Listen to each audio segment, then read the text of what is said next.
Hello, welcome to Jason the Old Millennial. Uh, I'm here with my two friends here, Bryer from Bryer Music Showcase and Adam from What the Gym. Hello. Hey. Um, so we've covered a Music Hall of Fame of the 60s, we've covered the 70s, we covered the 80s, and now by popular demand, we're going to the 90s. I don't know if it's popular demand, but in my head it's popular demand, so we're going to do the 90s.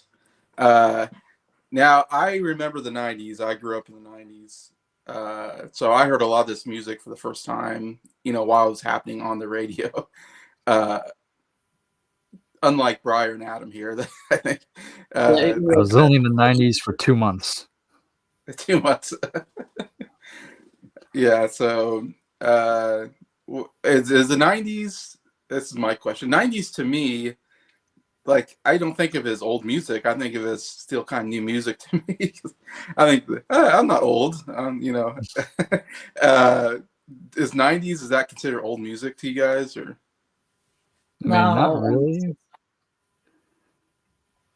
I mean, the 90s was like 30 years ago, so I think it's still pretty young. It hurts me when I hear 30 years ago. I go, oh my God. Listen to 50 than 10 or 0. Let's just say. It'd be 50 years old before we know it. I know. Yeah. I shudder the thought, but yeah. So it's funny because Adam does these like, hey, 30 years ago, Lion King came out, Jurassic Park or Forrest Gump came out, and I'm like, man, I saw those in the theater. I feel old. I hear that kind of stuff. But yeah, I love the 90s, actually. I have maybe because I just have a lot of nostalgia for the 90s. Unlike you two, I have, this really great memories of, hearing this music and discovering these bands for the first time when I was, fairly young, I guess, preteen to get into my teenage years. And I don't know, I feel like most people I talk to, they kind of stopped listening to music after the 80s. It's like, we'll listen to the 80s and then like 90s. Nah, we just don't listen to 90s music. And I'm always like, man, why is everybody, I don't know if you guys feel that way, but I feel like everybody I talk to is like, even young people like you guys, it's like, like Nick or Scott, they're like, oh no, we just listen up to maybe the 80s, but then no 90s. And it's like what the heck? There's really good music in the there's good music in the 90s. There's great music in every decade. Yeah. So I'm glad you guys were able to do the 90s with me, and Jacob Martin is also going to do another stream with me as we cover our picks as well. But yeah, so it's like, man, I was like, man, I don't know if we're going to be able to do the 90s. So I was glad that we actually got to do the 90s Music Hall of Fame, because I was like, I think there's some bands and artists that need to be mentioned here. It's been 30 years. That's long enough. We can look back and go, yeah, there's some great stuff here. Anyway, so yeah, so that's my spiel. And I feel a little defensive of the 90s. I'm like, yeah, come on. There's some good stuff here. Like I remember having a good childhood, listening to music. People need to give it a chance, and that's not even talking about you still got the 2000s. And it's like nobody touches that in the music community, vinyl community. We all collect music from the 60s and 70s and 80s, but not enough is talked about in the 90s. I mean, how much 90s do you guys have a lot of 90s music in your collection? Yeah, for me, I have a good amount. Obviously, if we compare 60s, 70s, 80s, 90s is in last place in terms of how much I have, but it is a good chunk. It's definitely more than most people my age would have. So that's true. Yeah. What do you think, Adam? Yeah, I'll try to think of how many 90s stuff I've got. I've probably not got as much as Bryer has. Oh, no one has as many as Bryer. Got like 200 90s CDs. I just picked up a Creed I will CD. say though, I think I have more. I have a lot of early 90s stuff. I think that's kind of my sweet spot. When you get to the later 90s, that's kind of where it gets a bit more spottier. But I still really enjoyed a lot of the early 90s stuff. And even some of the mid 90s stuff is pretty good. Of course, when you get to like late 90s, that's when you can kind of tell the 2000s are coming, and that's when music's going to change again. Um, so, but still, I think there's still some strong stuff throughout the whole Oh, decade. so you see a change when it gets to late 90s. Yeah, especially when the boy bands are kicking in, they're coming around in the late 90s. I'd say I'd say music was, you can tell the change in the pop music, but I think the rock and the metal stuff kind of stay consistent in this decade. Yeah, I mean, I think, we of course the early '90s we got the grunge kind of period was like big popular. I would say it's Yeah. kind of the big popular thing the '90s introduced. Uh, Something me and Bryer will cover on my history of rock and roll series at some point. The grunge and the alternative rock, as they called it, punk rock, I suppose, was in there. More like, and we'll talk about some of that with Green Day and stuff like that. The pop kind of punk or whatever that was happening. Female music was really good, I think, in the '90s. I look back at Whitney Houston, Celine Dion, Mariah Carey. I mean, we got a lot of good female singers coming in as well. And then you got like the Britney Spears and the because I remember because I was a junior high and I thought Britney Spears was like so good looking. I remember the first time seeing her, and so there's like this montage of Britney Spears and Christina Aguilera, Jessica Simpson. Like we got all these beautiful blonde girls like coming in, and then you get the boy bands too. Yeah, you're right. The boy bands kind of came in. I want to say late '90s. We got hit with a bunch of boy bands, and so yeah, that's a lot of trends that happened in the '90s. Anyways, I remember. I mean, I think I collect quite a bit. I feel like because I like I said, I have nostalgia. Like I just got this the other day, and I'm sure most people are like Creed. Creed's terrible, and I was like, man, I listened to Creed when I was a kid. I loved Creed. I've never heard of Creed. What's that? I've never heard of Creed. You haven't? Yeah, they're a alternative rock band in the late '90s. That was kind of their big album, Human Clay. I don't know. It might not hold up as well, but I still hold up. Like, there's some good stuff here, and some good rock stuff we will talk about as well. In fact, when I looked at your guys' it's funny when I looked at your guys' list. Both of you put in some bands and artists that I never heard of. So we'll see what I'm like. Where do you guys come up with this stuff? So that was interesting. But yeah. Anyway, so yeah, we're gonna cover. Well, in this video, Bryer and Adam are gonna cover their 10 artists, bands that they're gonna put in our what we're calling the Music Hall of Fame, what I call it, of the 1990s period.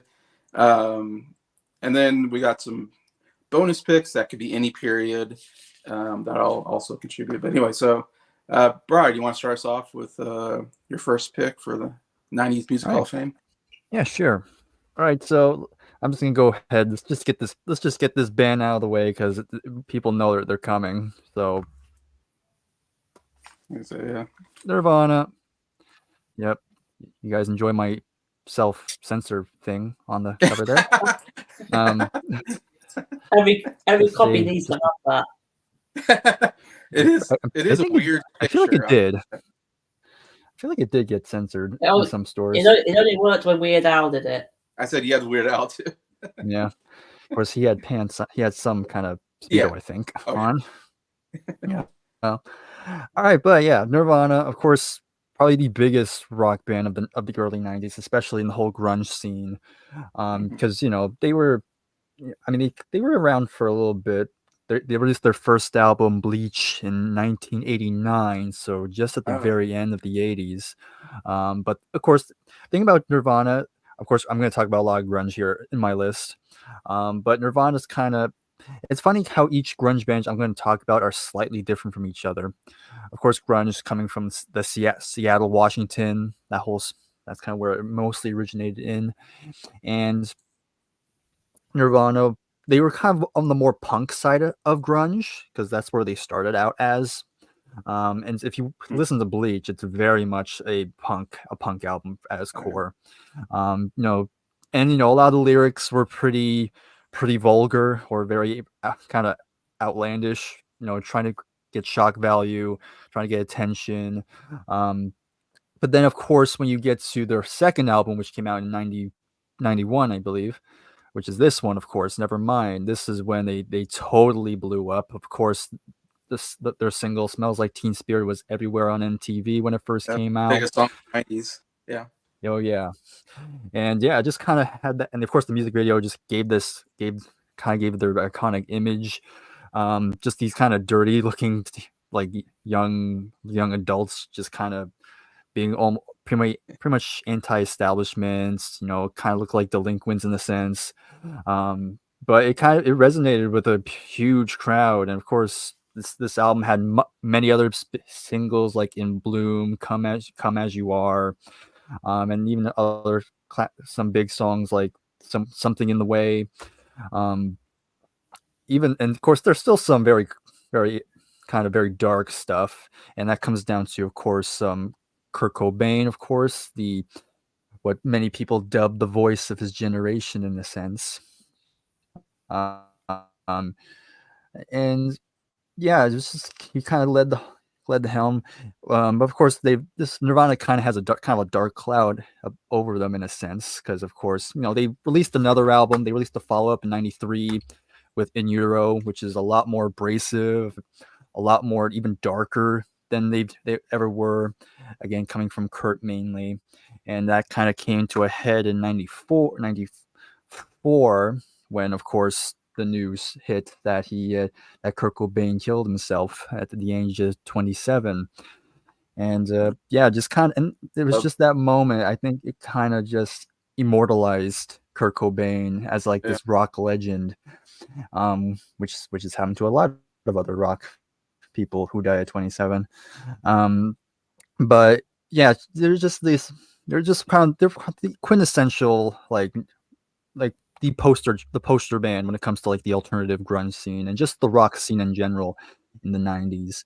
And so it would be very inappropriate not to include it. I'm sure there's, of course, Nirvana. I'd say even my generation, there's still a lot of Nirvana fans. Like, you'll still see their T-shirt, with their logo at certain place. Heck, I have a Nirvana T-shirt somewhere in my shirt collection. So they're still really popular even today. So yeah, that's gonna be my first pick, Nirvana. Yeah, I would say one of the most influential bands of the 90s for sure. 100%. All right, Adam, what's your first pick? Well, I want to go with the biggest 90s British band, and that's Oasis. Yep. They've had 7 studio albums, 3 of them in the 1990s. And it's crazy that they're having a reunion now. I know, coming back so long. I'm not sure how long it's been. I think at least 10 years. And we'll see how long it lasts. Yeah, how long can they get along?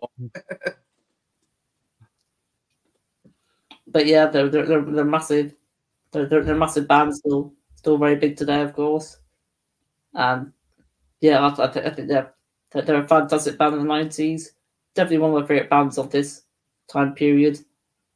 And they're very heavily influenced on the Beatles as well. Mm-hmm. My favorite album of theirs is the one I've got behind me. Of course, their next album, What's the Story, Morning Glory. It's also got my favorite song of theirs as well, with Don't Look Back in Anger. Yeah. But it's also got Wonderwall on there, and so many. Champagne Supernova. Yeah. That 7-minute epic song. Yeah, so that's the first choice, Oasis. Oh man, Oasis! Like, I always talk about, that was the first CD I ever bought, and it's because Wonderwall came on the radio, and I was like, this song's amazing. Like, I was like everybody else, I loved Wonderwall, and so I was like, I'm gonna buy it. I'd never heard of Oasis, never heard any of their music besides that, and I'm like, I'm gonna buy the CD just because I love Wonderwall, and I still love that album today. It's one of my favorite albums. And it's getting the anniversary, 30-year anniversary. What, next year? I don't know. And they're doing the reunion tour. Yeah. So it's great. I don't know, if being from England, I suppose they're probably even bigger in England maybe than the United States. I don't know. Yeah, they are. They are pretty big here. Yeah, I figured so. I think their concerts have all sold out as well. I'm sure. Yeah, I'm sure tickets are expensive or hard to get. Or Yeah. The only one close to me, I think, was Chicago. But I was like, I don't think I'm gonna spend a bunch of money to go to Chicago to watch them. But even though I like Oasis, it'd be fun to watch them for sure. But I love the what's his name, Liam Gallagher. Man, it's such a great voice. I love rock voice. It's one of my favorites. All right, Bryer, what's your next? All right, I'm gonna stay with the grunge for a bit, for a couple more. This is probably the other big one in the scene. Of course, I only have one album by them, but you have Pearl Jam. Of course, this is their first album. Came out in 1991. So again, Pearl Jam came out of the Seattle grunge scene, and they're a little bit different from Nirvana. They aren't as punky, I would say, but I think they come from a slightly more, I would say, more traditional type of rock. It's kind of on the vein of like some of Neil Young's rock songs he would do. So something kind of similar to that. So of course you have like probably the big member on here is Eddie Vedder on vocals, and he definitely does have that very distinct style that countless other like bands that would follow kind of mimic his style, like that very, I don't know what you call it, kind of husky something. Yeah. I don't know what you call it. This weird, it's kind of weird, like that's something like that. Yeah, something like that. Something like funny that. Because he's Yeah. Just funny because I think he was in his 20s, but when the album came out. But besides that, of course, they would have. Of course, this debut album had quite a few hits on here. Of course, you had the song "Alive," which was pretty big staple. Even still, you hear that song on classic rock radio. Even Flow, Jeremy were also big hits for them off the album. And of course, this album went 13 times platinum when it came out. Is that their big album? Or? I'd say so. I think this is the album that most people associate the album, because I haven't heard anything else besides that. I said those are some big songs from them, so I'm thinking like, wow, that must be a big album. I haven't heard any of their albums, so I don't know, but. Yeah, and funny enough, they're actually still going. They actually released an album this year, apparently. Oh, really? Oh, okay. Like back in April, they actually released one back in April. Oh, they have 12 albums in their belt, so not bad. I've heard of all of Eddie Vedder's solo albums. Solo? Right. Yeah, he's got 3 solo albums. I didn't know that. They're more folk rock sounding. Okay. Yeah, I know Eddie Vedder also does a lot of soundtracks as well. Like I know he did Into the Wild. I think that's his big soundtrack he did. That's one of the albums I've heard. Oh, okay. Yeah. But yeah, I probably had to mention them because again, they're one of the other big bands of this genre. I think they're worth mentioning. So yeah, that's gonna be the next choice, Pearl Jam. Yeah, I was never a big Pearl Jam guy, but I know there's people, that love Pearl Jam. That's like one of their favorite bands. So definitely was one of the big ones in the 90s. Early 90s, I guess. I started early 90s, yeah. I'm more familiar with like mid 90s, the late 90s, early 90s. I'm not as familiar with because I was younger. But anyways, Adam, what's your next pick? Well, I've got another big 90s British band. Yeah, another one. And that's Radiohead. They've had 9 studio albums. 3 of them in the 90s, so a third of their discography was in this time period. But this is probably their most successful decade as a band, because you've got the great debut album, but you've also got the Bends and OK Computer, which I've also got behind me. Yeah, that's probably their biggest album. Yeah, and yeah, they've got quite a lot of really great songs out there, a bit like Oasis with their quality of songs. And my favorite one is from their second album. That's the song "Fake Plastic Trees." But my second and my third favorite songs are both from OK Computer. So I'll probably recommend starting with that album. if you've not really heard any of their albums before. But yeah, that's my next choice. Radiohead. Yeah, OK Computer is the big one everybody talks about. Yeah.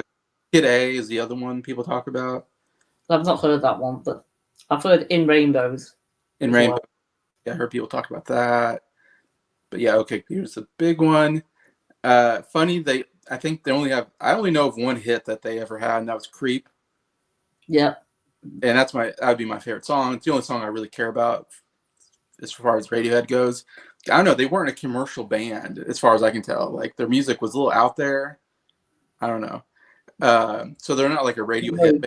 Very experimental. Very experimental. Music. Yeah. They have a very cult following. I feel like there's some really diehard Radiohead fans out there. Like, they're the greatest band of all time. So there's a big fan of. York is a little weird at times. I don't know. Tom York, whatever, the lead singer.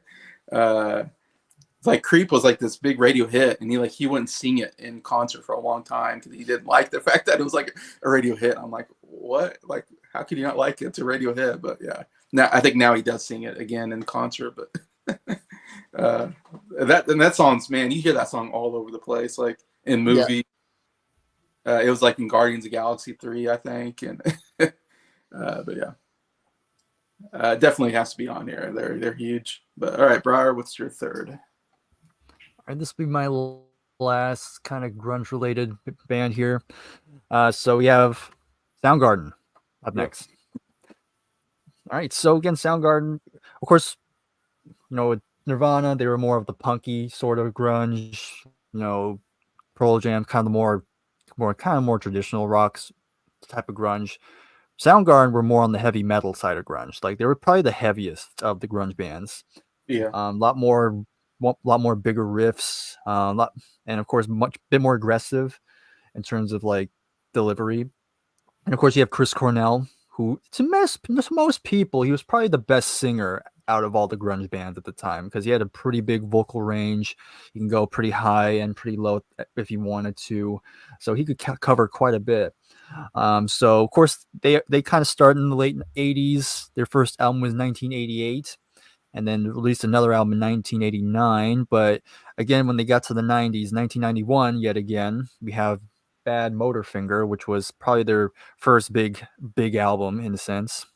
Okay, and so they got a lot of good press with this one, but it was the next album that is kind of like they're probably their best-selling album. We have Super Unknown from '94. Of course, it had the big hits. Black Hole Sun, which was another kind of radio staple, again on MTV a lot, and just kind of brought them in a much bigger audience. And yeah, and they kind of kept going from then on. Of course, Chris Cornell had Soundgarden was not his only project. He did other bands. I think his other big band was Audio Slave. But I think I think they didn't release that many albums. I think they did maybe one or two, if I'm not mistaken. So that was his other thing, and Soundgarden only released 6 albums, only 6 albums in their whole run, and their last album was in 2012. So it's been a bit, and probably will never get another Soundgarden album because, of course, another tragic death in the grunge scene. Of course, in 2017, he also committed suicide. So again, bit of another sad loss in the grunge scene there. Of course, very highly respected to many, especially in the grunge scene, and also in just like in general. Like, people have always cited he's definitely one of the big singers of the 90s. So again, another kind of grunge band that had to be mentioned here, and probably the big 3. I would say the big 3 of grunge is Nirvana, Pearl Jam, and Soundgarden. I would say. I'm sure there's other grunge bands, but to me, those are the big 3 to me. But yeah, other than that, just had to mention Soundgarden at least. Yeah, the only song I know is Black Hole Sun. That was on radios, and music video was big on VH1, whatever. Besides that, I don't know anything else about Soundgarden except they had that one hit, as far as I know. But Chris Cornell, I believe, I keep hearing people talk about him. Like, he was very influential throughout the rock scenes. He did a James Bond theme song, I think, to one of the Daniel Craig movies. I didn't know he died of suicide. I remember he died. I didn't know that part of it. Mhm. That's crazy. Because I remember it was unexpected. It was surprising when he died. Yeah. It was like, but that's too bad. Unfortunate happens, yeah, in the rock business. And of course, I remember that because months later, Chester Bennington from Linkin Park also died around the same time as well. Yeah, because those two were best friends basically. So yeah, that's right. And they're making a comeback as well. Yeah, Linkin Park. Anyways, yeah, that's a band I have to venture into more because I don't know much about them. All right, Adam, what's your third pick?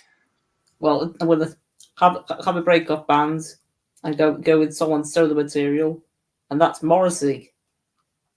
He's had 13 studio albums, 5 in the 1990s, but he's mainly known for being lead singer of the band The Smiths, which is very big in the 1980s. But he's got a fairly successful solo career as well. I'm surprised he did that many albums. Yeah. But yeah, he's still going now. He's still writing material and touring and releasing new albums. I think his last album was, 4 years ago. Okay. He's probably due for another album soon. Yeah, I really like his solo albums. My favorite one of his is called "You Are the Quarry," which has my favorite song of his, being "First of the Gang to Die." But I also love the song "Suede Head" from him as well. You might have heard that song before. I think it appeared in a couple of films. Suede Head. Suede Head? Yeah. Okay. Might appear in a few films, I'm not 100% sure. Yeah, that's my next choice. My dad would be very pleased with that one. He's a big fan. Yes. Yeah. Happy with that. I don't know Morrissey. That's a new one to me. When I saw Morrissey, I was like, who's Morrissey? You said the Smiths. Smiths is another band I just never hear. I couldn't tell you anything about the Smiths. Yet I know there's big fans of them, and yet I've never heard anything about the Smiths. I was like, I'm just totally oblivious to all that. What kind of music would you say that is, I guess? Like rock, I guess. Rock? Okay. Yeah. Yeah, kind of rocky, bit new wave, I'd say. The Smiths, are they more 80s then, or what are they? Yeah, they were more 80s. Okay. And then Morrissey came out and did solo stuff. Yeah. Okay. Yeah, that's another one. I haven't heard much about Morrissey, but 13 albums, I guess he's doing all right. Yeah, he's doing all right. He's still going on, I guess you're saying. So. Yeah. Yeah. All right. Just not the type of person you want to shake hands with. No, I wonder is that. Yeah. Okay. Yeah, he's notorious for being pretty. Like, if you catch him on a bad day, he will totally rat you out. Oh, you can't trust him? Is that what you're saying? I mean, he has an ego, and I don't know. I get the idea he has some kind of ego, so it kind of shows it a lot. Okay. All right. In fact, I think you covered the Smiths, Adam. That's right. You talked. That was one of your bonus picks, so that makes sense. Are you a big Smiths fan? I wouldn't say I'm a big fan of theirs, but I'm a big enough fan to go to what the tribute concert. Oh, okay. Of theirs. I was right at the front. That I kept bouncing up and down because the music was too loud. Oh man. I just wanted to sit in my chair normally. Bounce all over the place.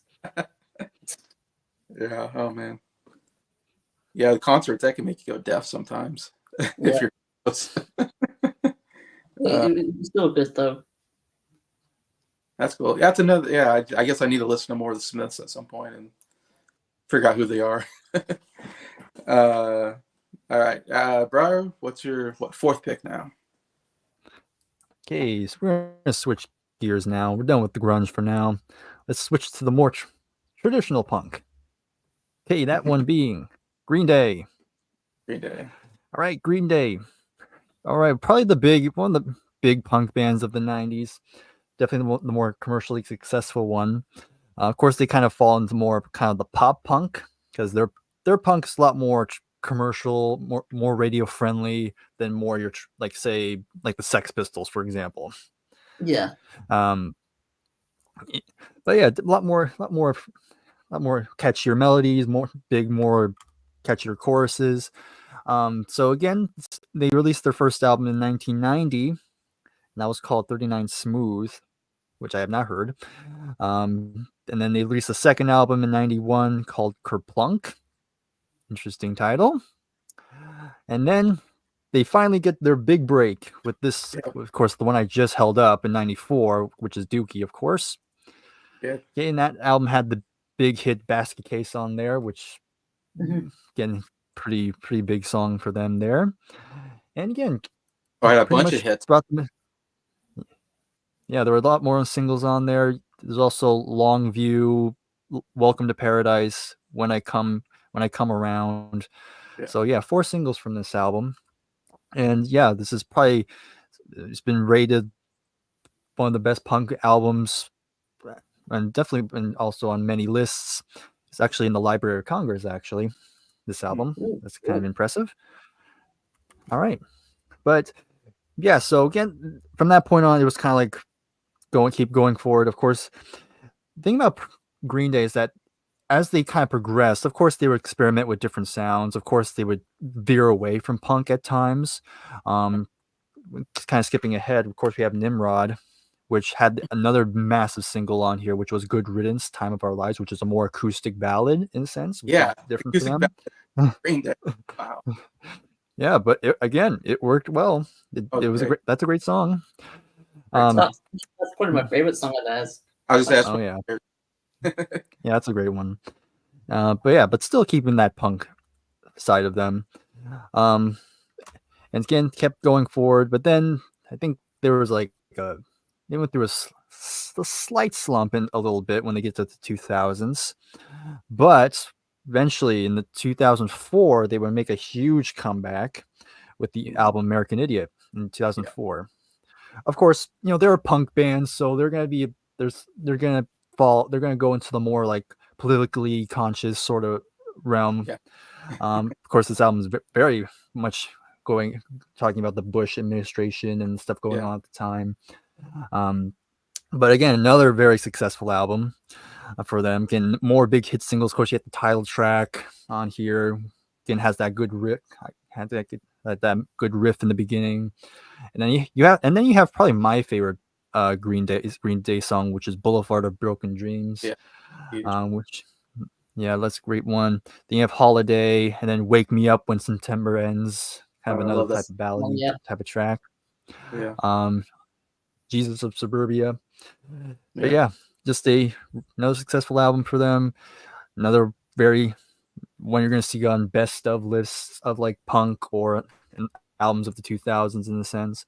Yeah. And then from that point on, they would just keep releasing albums. Of course, there's some they do. Of course, they're a punk band, so they're going to get some controversy. I know Billy Joe Armstrong, the lead singer, has kind of had some hissy fits on stage a few times, as people would say. But still, they still have a pretty big following. People still go to the shows, and they're still have still selling out tours and stuff like that. And of course, we all know they're still going. They released an album earlier this year, which did pretty well for them. I haven't heard it yet, but people say it's really good. So just had to give them a shout out. Yeah, Green Day. That's my next pick.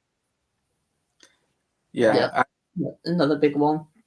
Yeah, I'm not like a big punk guy, but man, I do love their radio hit stuff that they had in the 90s. And then I'm only familiar with their hits. Yeah. And then American Idiot, I feel like they changed their sound a little bit. To me, there was like a big change. I don't know. That was my feeling. Because I remember American Idiot coming out. I was like, wow, this is incredible. They added they're a 3-member band, but they added like a 4th member, basically another guitar player. I feel like around American Idiot. And I don't know. And the sound it felt just like they were just putting more into their sound. And I don't know if you want to say it was more poppy, but it was like, more epic type songs that bigger concept ideas. I don't know. Like I thought they really turned a page. And so that's my favorite period is like that 2000 period. 21st Century Breakdown is my favorite Green Day album. I think it's an excellent album. I mean, 21 Guns, huge hit for them as well. And I know they had some other ones I can't think of off the top of my mind, but that's a really good album. I think I think it might be like a double album. It's like kind of a concept album in some sense. And of course, American Idiot, they turned into a Broadway musical, basically. I don't know, that was somewhat successful, I guess. Yeah, it's funny you mentioned Armstrong. Both Eddie Vedder and Armstrong are very liberal, very out there, they don't mind talking about their politics on stage. They're very much, we're gonna tell you what we think, And so it probably turns some people off, I'm sure, but yeah. But yeah, I mean, as far as music wise, yeah, I really like what Green Day's been doing, especially like I said, 2000s on, whatever, American Idiot on. I really am enjoying their music even more personally, but yeah, definitely has to be on the list. Hey, we got Mike. Hey, Mike. Hope you're doing well, Mike. All right, it's ready for your fourth pick, Adam. Yep. So going back to a solo artist, and he's lead singer of Men at Work. That's Colin Hay. He's had 15 studio albums, 4 in the 90s. Oh yeah, I think he's got some incredible music. He's rock, got a bit pop and a bit of folk in there as well. But I think it's a great vocalist. Definitely an underrated one. But my favorite album of his is actually his latest studio album, Now and Evermore. It only released a couple of years ago, and I recommended Bryer to listen to the album as well. It's got my favorite song of his, but it actually wasn't his song. It was a cover by someone. And his song's called Into the Bright Lights. It was originally by someone called Chris Trapper, but I prefer the Colin Hay version. So I recommend listening to the whole album if you've not heard it. It was my favorite album of 2022 when it released. Yeah. But at some point, I want to do a live stream on Men at Work, reviewing their albums, because they've only got 3 albums. Yeah, they only got 3. Yeah, a very short discography. But he's got a lot more solo albums out there. I've only heard a few. Yeah, I kind of thought that would be like a good album exchange album. I thought you might put up at some point, because I don't know much about Colin Hay's solo work, but yeah, I'll definitely recommend that album. I might choose it for the exchange at some point. Yeah, I think it'd be a good one because he's not somebody that people know a whole lot about. I don't think. I only know him because of Adam. I remember you talking about that one album's like your favorite album of that year. So I remember that's the first time I was like, oh, Colin Hay has a solo album. Okay. I just know him as the lead singer. I've heard it. Of course, Adam said I heard. Yeah, I've heard it. I have it somewhere over there. Yeah, that was really good. That was really nice.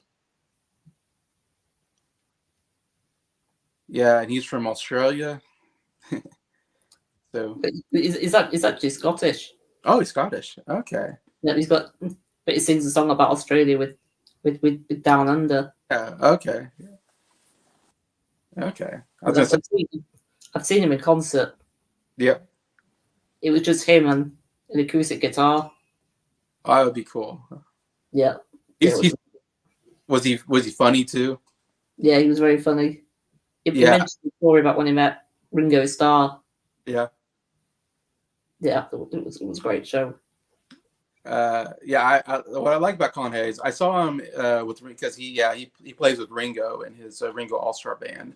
When I saw him back in 2018 or whatever, when I saw him in concert, Ringo in concert, and I didn't know who Colin Hay was, but he, of course, he said he was, he was with Men at Work, whatever, and so I'm like, oh, okay, I know like their 2 big hits, and they played the 2 big hits, and they were great. Like it was fun seeing Colin Hay sing the 2 big hits. Plus, he had a 3rd song he sang I wasn't familiar with, but the thing I took away was he was the funniest guy on stage. Like he told funny stories when he did his songs. I was like that made me go, I kind of like Colin Haig. He was definitely one of the funniest or one of the funnest parts of that seeing Ringo in concert. So yeah, he definitely somebody I'd love to see more of.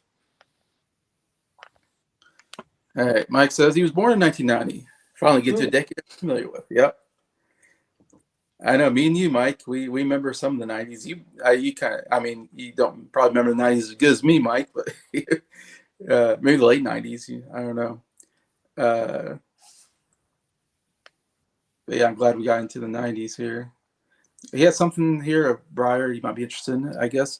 He says he saw One OK Rock last night, and they're coming to October 23rd. I've never actually heard of that. Yes. I don't know. Yeah, because Mike suggested me. Yeah, Mike suggested me this band. He actually suggested an album, and I do have that album. It's, I guess it's somewhere over there, but I'm not gonna get up and get it. But I really liked it. It was kind of a more modern type of rock album. I forgot when it came out, but I know it's like in the 2010s, I think, something around that line. And yeah, I really liked it. Now, am I gonna see it? Probably not, because I probably have school that day. But still, it's really cool. Short notice, yeah. So guess who came out for one song last night with the One OK Rock? Yeah, it's a British singer, Adam. Yeah, I can see the answer. Yeah. Ed Sheeran. That's pretty cool. That's awesome. Like, I would love to see Ed Sheeran. I really like Ed Sheeran, so good company there. Fortunately, he's not in the 90s, so I can't talk about Ed Sheeran, or I would. He'd have to make I don't know, he's not till 2010s maybe, until he'd make that Hall of Fame. But I don't think anybody would do that with me. I'd be by myself talking about my favorite of the 2010s or something. Yeah, Bee Gees are considered Australian, but they're born in the UK. Yeah, that's another interesting one. I guess because they're born there, they're Australian, but they're really, more associated with England, I would say. I guess the most Australian we can get is AC/DC. I don't know, that's the even that, some of the members were born in England too. Oh, really? Yeah. So Australia, we can't. Yeah, they have the Wiggles, so they have that. Oh, the Wiggles, yeah. Yeah, that's big. I've not watched the Wiggles in and years. Midnight Oil. Yeah.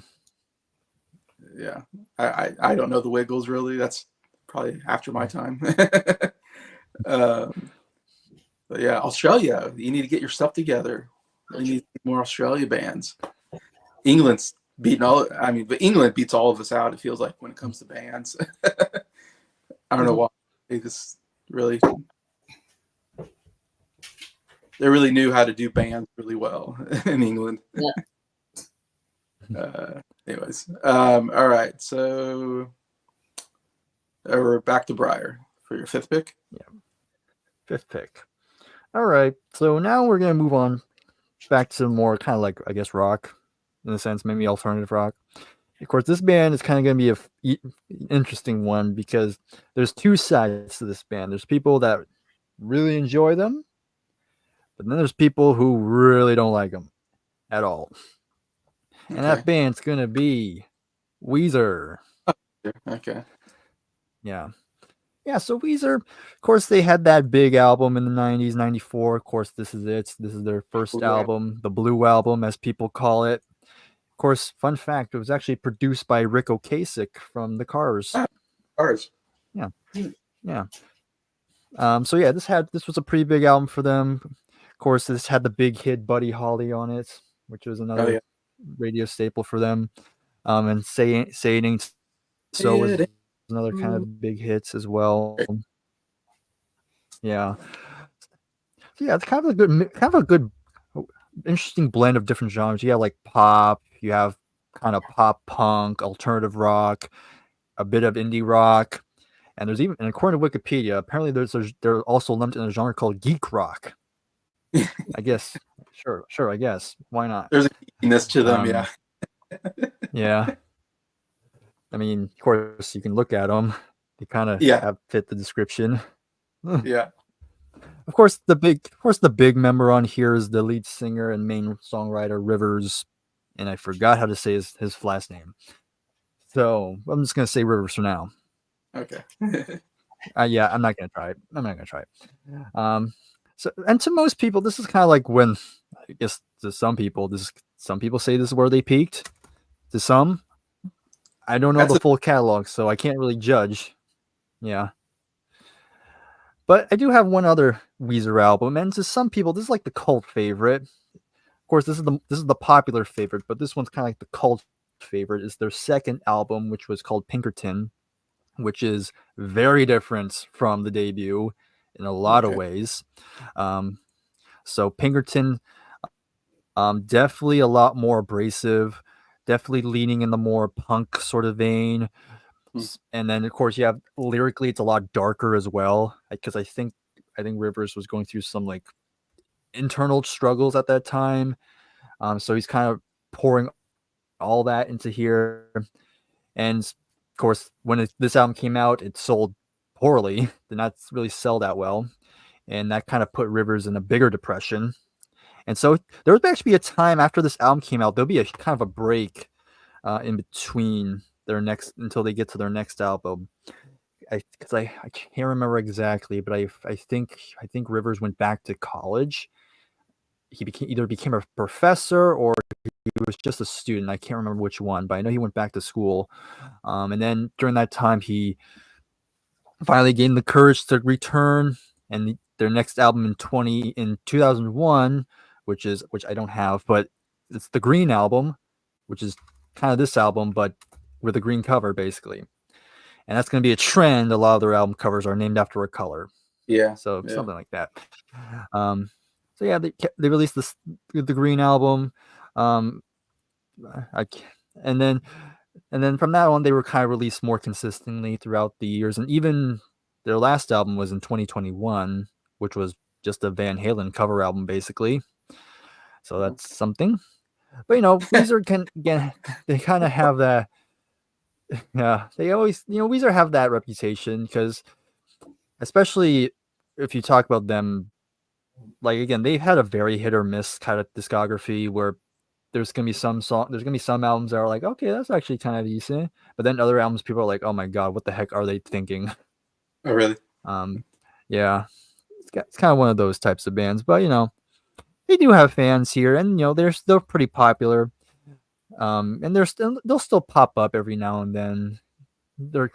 People usually have good memories of them, but I feel like they were kind of worth mentioning because they do have a pretty big kind of a loyal fan base, and so yeah, just want to shout them out. So yeah, we'll give Weezer a good pat on the back. Yeah, that's a band I haven't heard any of their albums, but I know some of their big hits, like you mentioned. And it's definitely a band I really want to listen to because I hear a lot of people, really liked Weezer. At least that Blue album's pretty big.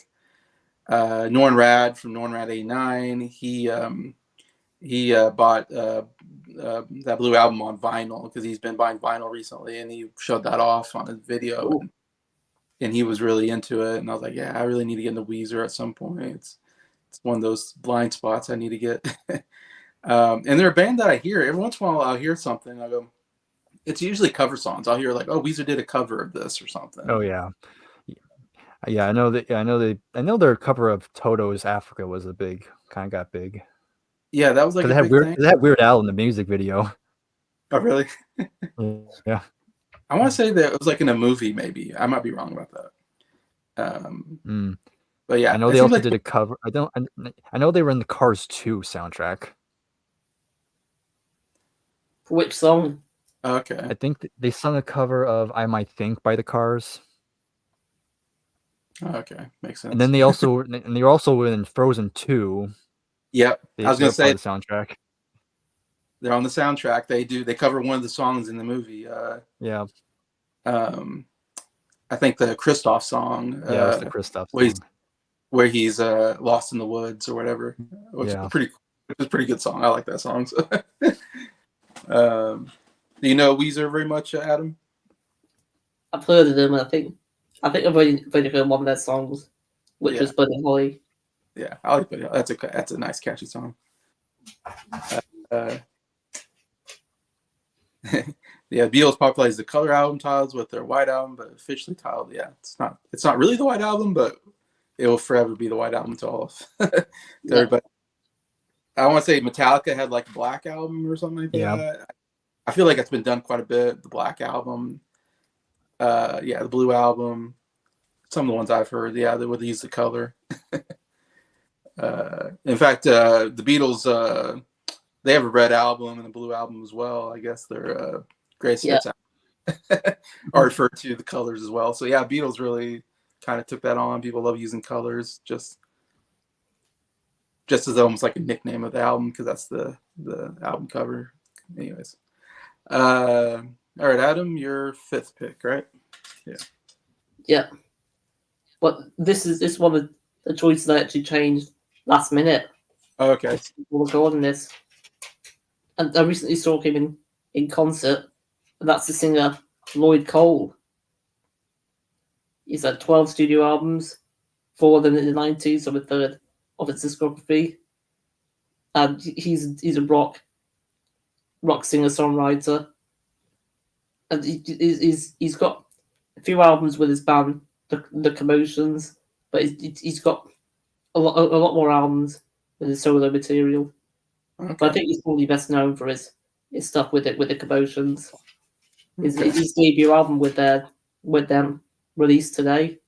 Actually, it's the album Rattlesnakes. It released 40 years ago. Sheesh. But yeah, it was good seeing him in concert. It was just him and an acoustic guitar, a bit like Colin Hay. Yeah. He was also quite funny like him as well. Really? Yeah. But that's my next choice. Roy Cole? Lloyd Cole, yeah. Roy Cole. Okay. Yeah, I haven't heard that one.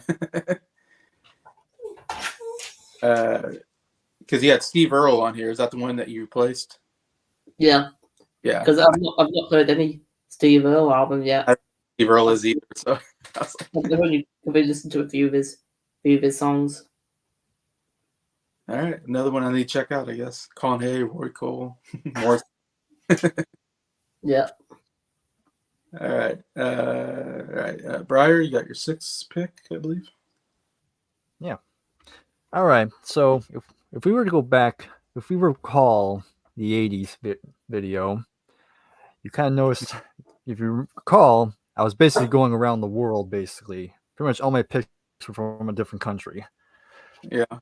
And so far, all my bands I've chosen so far were from are American. So now let's get traveling again. Actually, this is my, I think I'm trying to see. This is my only artist I'm going to talk about that's from a different country. So this one's coming all the way from Iceland. Iceland, all right. We're going to Bjork next. Bjork. All right, Bjork. So I have a recent discovery. I started listening to her earlier this, very beginning of the year. And I have 3 albums from her so far, and very impressed. I was actually shocked. I did not expect to like, especially this album. This album's called Debut, even though technically this is not her first album. Imagine that. Her first album was in '77. It was just called Bjork. 77? Yeah, 77. She was 11 when she started. Oh, okay. Whoa. Yeah. 11. Yeah. Jeez. Okay. Yeah. Yes. So she didn't release another album because I think at some point when she got older, she joined a band originally. The band was called the Sugar Cubes, and she was in that band for a while before she decided to go solo, entering this album. This came out in '93. So, yeah, a good chunk of time has passed since her very first solo album. So this album, the thing about Bjork was that she kind of people say she helped popularize more like a more dance oriented pop music, incorporating a lot more electronic pop, some house music as well, which she was pretty influential on that. And vocally, she's kind of a very unique singer. I think I've said this before on my channel, is that when I was hearing this album, is that a lot of her singing style reminded me a lot of Kate Bush, which I guess explains why I liked it a lot. And I think she has said that Kate Bush was an influence on her, so that checks out.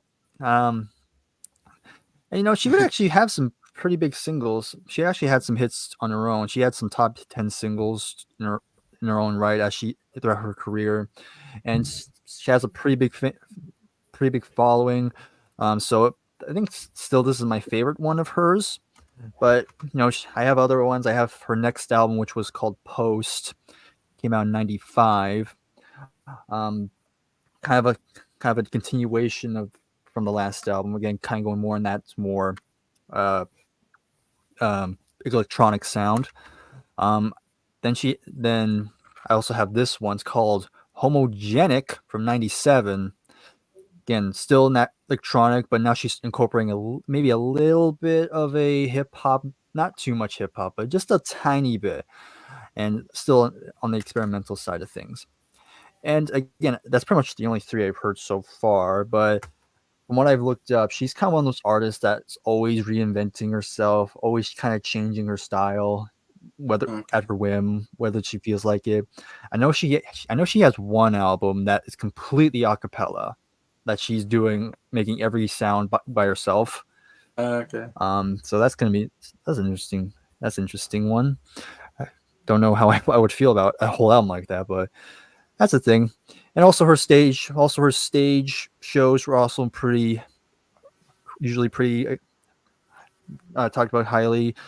Always putting on different costumes, almost like how Peter Gabriel did when he was in Genesis, like always having these elaborate costuming and stuff like that. Yeah. So it's just a very fascinating artist. Like, again, it's definitely an artist I need to get back into. I kind of took a break after a bit, but yeah, I've enjoyed what I've heard so far. So yeah, again, that's it. My next pick, Bjork. Bjork. What I know about Bjork is she got nominated for an Oscar for a movie that she actually starred in as well, called Dancer in the Dark, I think.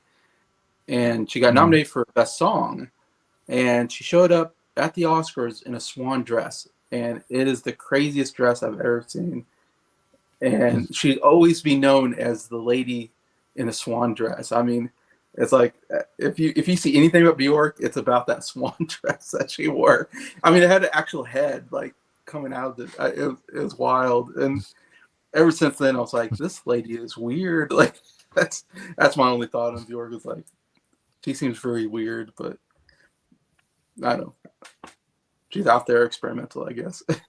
But there's some big fans. Yeah. I hear, oh, they love Bjork, and I go, man, she's out there for me, but she does have a pretty good fan base. And I can't think of another really great singer from Iceland, so she has that. Probably great singer from Iceland. Yeah, I was gonna say, I'm sure that's all anybody ever thinks about is that dress that she wore, and of course, people said that then, but of course, they're thinking about the artists who have made even more elaborate costumes than that. Yeah, I mean that's before Lady Gaga really started going crazy for costuming as well. Mm-hmm.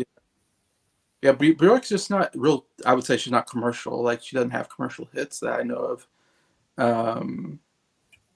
She's one of those artists you have to kind of seek out, I think, and kind of see her music. Yeah. I think, but yeah. Besides that, I don't know much about her music. All right, Adam, your sixth pick. Yeah, I'm going back to bands now. And I'm going to go with the band Kiss. They've had 20 studio albums. Go rock band. In the 90s. But I'm going to be honest, I'm not familiar with any of the 90s stuff. It's all for the 70s and 80s. Yeah, no. Yeah, I think they're really great. I'd like to listen to more albums and songs by them. But my favourite song of theirs is actually the first track of the debut album, and it's the song Strutter. That's a good one. Yeah. Which is one of my favourite rock songs of that time period. And yeah, I thought they're worth mention somewhere, and I didn't get to them into the 90s. Yeah, we didn't get them in the 80s or whatever, or 70s, I guess. We could have gotten them in. Because don't they go back to like the 70s? Am I crazy? Or? Yeah, they did. Yeah. Their first album was 74. Yeah. I think the last show was this year. The last concert they did.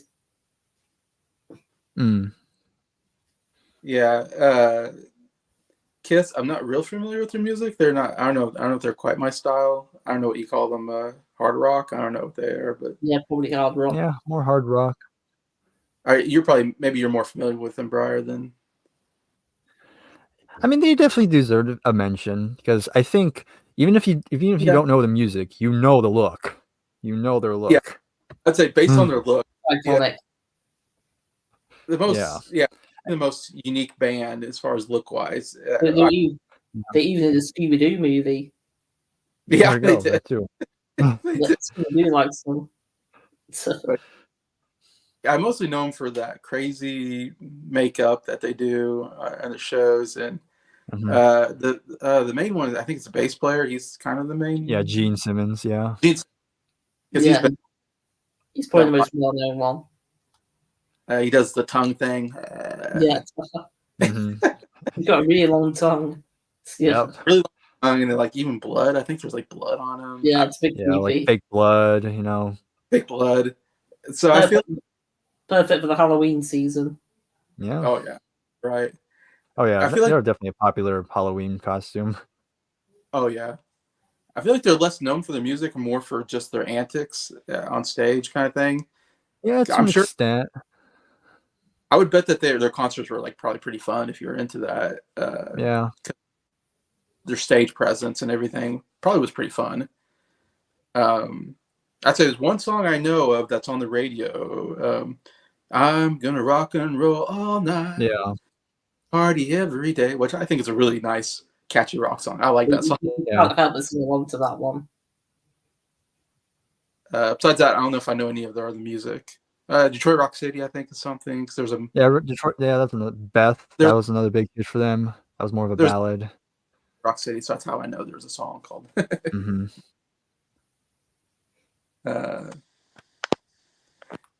Yeah, I don't know. Yeah, I mean, Kiss are kind of like Weezer. It's either you're gonna love them or you're not. Yeah, I know my dad hates them so much. Like, if I mention Kiss, my dad's like, "Oh, they're like the devil music," and I'm like, so. But then again, I hear people online who have said that Kiss was kind of like their intro to more like rock music. So there's kind of like a little sentimental thing with Kiss. Yeah, to me, I've never got into them just because, the whole makeup is like, I feel like they're more about the antics than the music. But I don't know. There's some fans. I seem like every once in a while I hear someone is a Kiss fan, so they do have their fandom. For sure. But yeah, definitely need to be. I agree. They need to be mentioned because I think they have a impact on the pop culture, anyways. All right, so now back to you, Bryer, for your 7th. Okay. All right, so this is one that I was thinking about because this person's probably more well known in the 70s. He has one big album in the 70s, but he would have a comeback in the 90s. Yeah. Actually, pretty big comeback in the 90s. Of course, we're talking about Meatloaf. Yeah. All right, so of course, people mainly know Meatloaf for, of course, this album, Bad Out of Hell, which, probably has one of the coolest album covers, I will say. But of course, that's pretty much his most well-known songs. There it is right there. Of course, that track. Then you have You Took the Words Right Out of My Mouth, Heaven Can Wait. And then you have other big songs like Paradise by the Dashboard Light, and 2 Out of 3 Ain't Bad. And of course, what set Meatloaf a little bit apart was because, and again, he said this in many interviews, is that he always said he was an actor first, singer second, and that's something you can always tell from his music. It's a very theatrical, very Broadway-esque style, and of course, it comes down to the songwriting. Of course, on this album, on the bottom, it says songs by Jim Steinman, who was a kind of started out as a theater writer. And so a lot of the songs reflect that. And just this, and he's probably the most unlikely rock star you would expect at that time period because he's kind of like a bigger guy, you know. I mean, if you look at him right there, definitely not your typical rock star. Um, but again, it worked out. Big guy, big voice. Hey, I don't mind that. So of course, Bow to Hell was a big seller. I mean, today is now considered one of the biggest best-selling albums of all time. I think it's in the top 10 somewhere around there. But then after that, he kind of went through a whole period of very lackluster sales because, you know, by the time you get to the 80s, you know, that type of music was not really that hip anymore. That theatrical stuff was not that cool. And so for pretty much the entire 80s, like people kind of forgot about Meatloaf basically. Like there's still some good songs here and there. But nothing really on the level of Bad Hell. But until we get to the 90s, 93, we have the, I guess, long-awaited sequel, Bad Hell 2, Back into Hell. All right. So, of course, the most notable thing about this had the monster hit single, which was I Do Anything for Love, but I Won't Do That. And he won a Grammy for the track. So it was a huge comeback for him. Yeah, and this was also the return with him and Jim Steinman because they kind of had a little bit of a fallout in the 80s, but they came back for here, and again did really well. Sold big numbers again. So yeah, it was definitely a needed comeback, and there were some other good singles on here, like of course you have Rock and Roll Dreams come through, and Objects in the Rearview Mirror was a nice ballad. So yeah, there's that. And you know, and then from that point on, he would release more albums. He actually would release a third part in the Bad Hell trilogy in 2006, which I do have, but it's in my closet, but it's in my closet. I didn't feel like getting it out, but I do have that too. You have the trilogy. Wow. Yeah, I have the whole trilogy. Nice. Of course, the trilogy is pretty solid. Of course, people say it's definitely the weakest of the three, which can be said about a lot of trilogies. But there are some decent songs. I know there's one song that has Brian May on guitar, which is cool to know. So that's kind of neat. And his last studio album he released was actually, and I do have that album too. Actually, I can probably reach that one. This is his final album in 2016. Wow. And again, with Jim Steinman once again. Wow. So yeah, so there's that. Yeah. I just got the one album. Yeah. I mean, the album itself's okay. I mean, his voice kind of not as strong as it once was, but still some decent, okay stuff on there.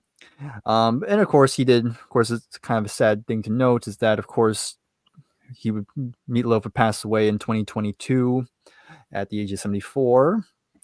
I think he got COVID. I think that's what did him in. I think you're right. And it's actually funny because I think a couple months prior to that, Jim Steinman also passed away. Oh, he did. Okay. So yeah, so it's kind of so those two people kind of said those two are no longer with us, but you know I think they both kind of left some good stuff, some great music here. Again, if you like the more theatrical, bombastic sort of style, then of course Meatloaf's definitely the go-to. Very fun. And so, yeah, I just had to shout Meatloaf up because I feel like he doesn't get too much attention these days. Yeah. I think they only know him for like some of the hits, but don't really talk about him as a vocalist. And of course, he's also acted in a lot of films as well. He was in Rocky Horror. Yeah, that's probably his biggest role. Of course, he was in Fight Club as well. Yeah, that's right. Yeah, he was. And I know he made a cameo in Wayne's World, I think. So he always pops up in films and TV shows every now and then. The Spice World, what was that movie? Spice World, yeah. That was another one that mentions him. But overall, just had to give him a little shout, give him some credit. Yeah, I love Battle of the Hell. That's such a great album. And the music video is so, oh my gosh, the Paradise by Dashboard Light. Yeah, I love his Mhm. performance. he, I, Yeah, you can he see him. He's just dudes and, pouring it all out there. oh my gosh, yeah, he's really putting it all in his performances. Yeah, Yeah. you mentioned I'll do anything for love, but I won't do that. Oh man, that song was huge. Yeah. I remember in the '90s when I was alive, and listening to that song on the radio. I love that song. It's probably my favorite Meatloaf song. One of my favorite songs of all time. I absolutely love that Mhm. song because it's pretty epic. It goes into, I don't know. It has this whole duet part that comes out of nowhere. Mhm. Yeah. That's awesome, and it's just like this epic journey song where you're hearing these, I don't know. It's great lyrics. Again, music video, maybe my favorite music video of all time. I love that music Yeah. video. Directed by Michael Bay. Really? Oh, okay. Yeah. It is very theatrical. It's like you're watching a mini movie. It's basically a Yeah. movie. It has a whole storyline, and it's like Beauty and the Beast or something. I don't know. It's Mhm. awesome. Like, I watch it. I've watched that so many times. I watch that every once in a while just for fun. So yeah, that's cool. Yeah, I love that you got Meatloaf in there. As Keith says, yeah, epic album Out of Hell. Jim Steinman wrote some great songs. Meatloaf sang them great. Yeah, great combination with those two. It's too bad they didn't have more big hits albums. That's it's unfortunate. Mm. Feels like Bad Hell, then it kind of fell off, but Yeah. in a sense, I do have yeah. one other album that I didn't show. It was in his 80s, and I thought that was okay. That was pretty decent. I know Roger Uh, Daltrey guest stars on it. yeah, I'll need to check more of his albums out. Hey Jacob. Hey. Hello, Jacob. Yep, looking forward to your '90s. Yeah, me and Jacob will do a second video with our '90s picks as well. Well, So we'll have 40 in all of the '90s. But yeah. All right, Adam, your seventh pick. Yeah, my seventh pick. I'm going with the singer Bob Seger. Yep, big one. Bob Seger. Yeah, it's like 80s studio albums, 2 in the 90s, but just like Kiss, I've not heard any of his 90s stuff. It's all for the 70s and 80s. He released a couple of big albums in the 70s, Night Moves, and I can't remember what it's called. It's my favorite. Stranger in Town. That's it. Which is my favorite album of his. It's also got my favorite song of his with We've Got Tonight. He's got a lot of great rock songs. He sort of reminds you of Bruce Springsteen a bit. It was Rich Strickler. He got me into. I was gonna say, yeah, because I never heard of him Yeah. before Rich told me about him. yeah. Rich is big on him. Yeah. But yeah, I had to mention him somewhere, and I'm glad I got him here for the 90s. And he's still doing music as well. I was gonna say, is he still alive? I don't Yeah, remember. he's still alive doing music. He released, I think it was an EP he released a couple of years ago. Yeah, he has a great voice. I think great rock voice. Yeah. Does he do that? Yeah, it's old time rock and roll or whatever that. Yeah, which is Yeah. weird. With Risky Yeah. Business. Risky Business, that's it. Yeah. With Tom Cruise. Yeah. Tom Cruise, yeah. He has so many big hits. I have a greatest hits album. That's all I got from Bob Seger. What's the does he have Running Against the Wind? Is it it? Against the Wind, yeah. Oh, it's such a great song. Which appeared in Forrest Gump.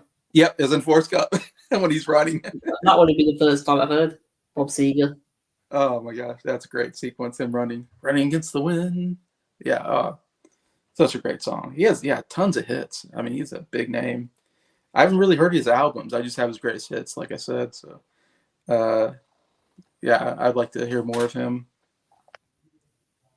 Keith says Sheena Easton, Kenny Rogers covered "We Got Tonight." Okay, I think I might have heard that version. I think quite a few people have covered that song. that's great. "We Got Tonight."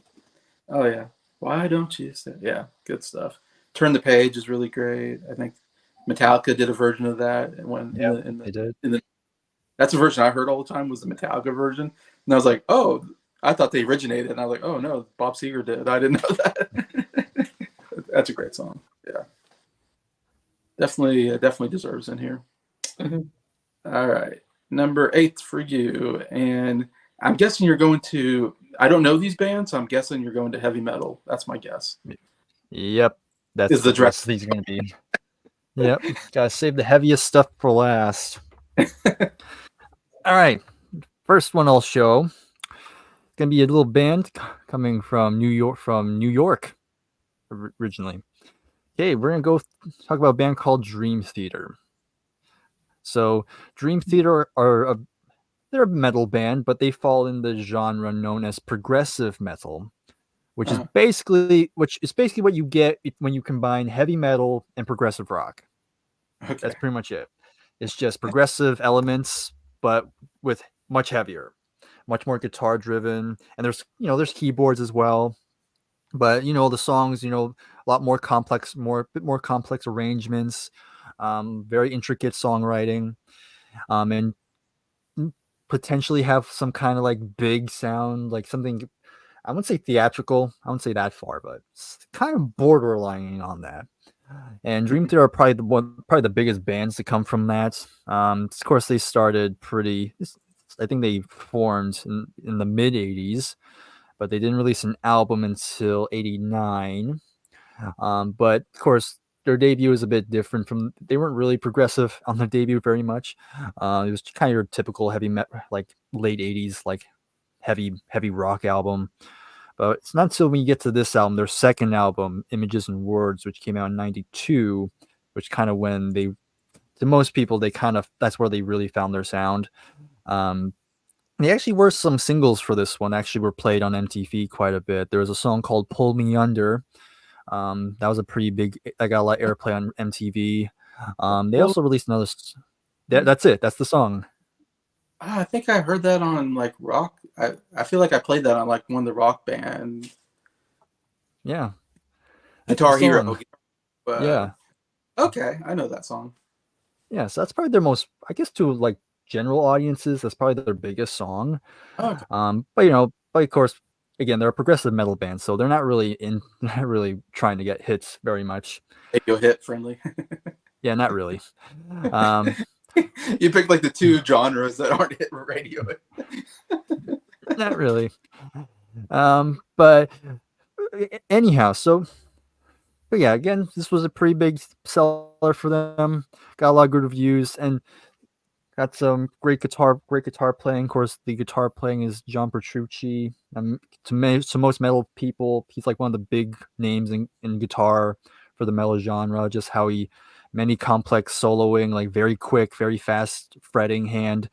So very interesting there, and great bass playing as well. Very heavy bass playing, and yeah, good keyboards and drums, of course. And they kind of will keep moving forward with this sound. Of course, I have another album called Awake, which is kind of on the same plane.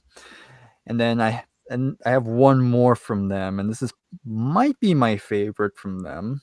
It's called Metropolis Part 2, Scenes from a Memory. It's actually a concept album, kind of tells this overarching story. I'm not going to go too in depth on the story because we'd be here for a while. But still, some good melodies, some good arrangements, good playing all around this one. So yeah, this might be my favorite. I'm not 100% sure yet. I haven't heard everything from them because they're a band I kind of go in waves. There are some bands I'm really into them, but then other times I'm like, I think I need a break from them. So that's kind of like a very complex relationship, but they're still going. They're still going strong. They're actually going to release an album next year, so that should be interesting. And it's actually their next album is going to be a big one because it's going to be the first time they've played with their original drummer in a long time. Because I think their original drummer quit for a long time, but now he's back in the band. So, but yeah, Dream Theater have a big fan base. Another one with a very dedicated fan base. So, had to kind of give them a shout out. So, Dream Theater, that's the next pick. Yeah. I was gonna say I know nothing about Dream Theater. That was one pick that you had on here that I was like, I don't know anything about it. But I guess I do know one song that you said that song. I was like, oh yeah, I played that on Guitar Hero. I don't know if that's a more commercial hit for them or something. That's why I was on Probably, Guitar most Hero. likely. Yeah, definitely. I'd say. It's kind of catchy, that chorus. Mm-hmm. But yeah. All right, Dream Theater. All right, Adam, your 8th pick. Yeah, so my 8th pick is the band. Well, I originally had Motley Crue, but I've changed my mind to what Change it. I've chosen. I've gone with the band The Verve, Okay. which are another 90s British band. Are they British? Okay. Yeah, I really heard one of their albums being Urban Hymns, which has got their biggest songs on it. It's got Bittersweet Symphony and Yeah, great. The Drugs Don't Work, which is my favourite song of theirs, but it's Okay. also my favourite song of the 90s as well. Okay. But yeah, I recommend that album, Urban Hymns, from I think 1997. But I've written down that you've had 4 studio albums, 3 in the 90s, but I could be wrong about that. That's what I read on Wikipedia.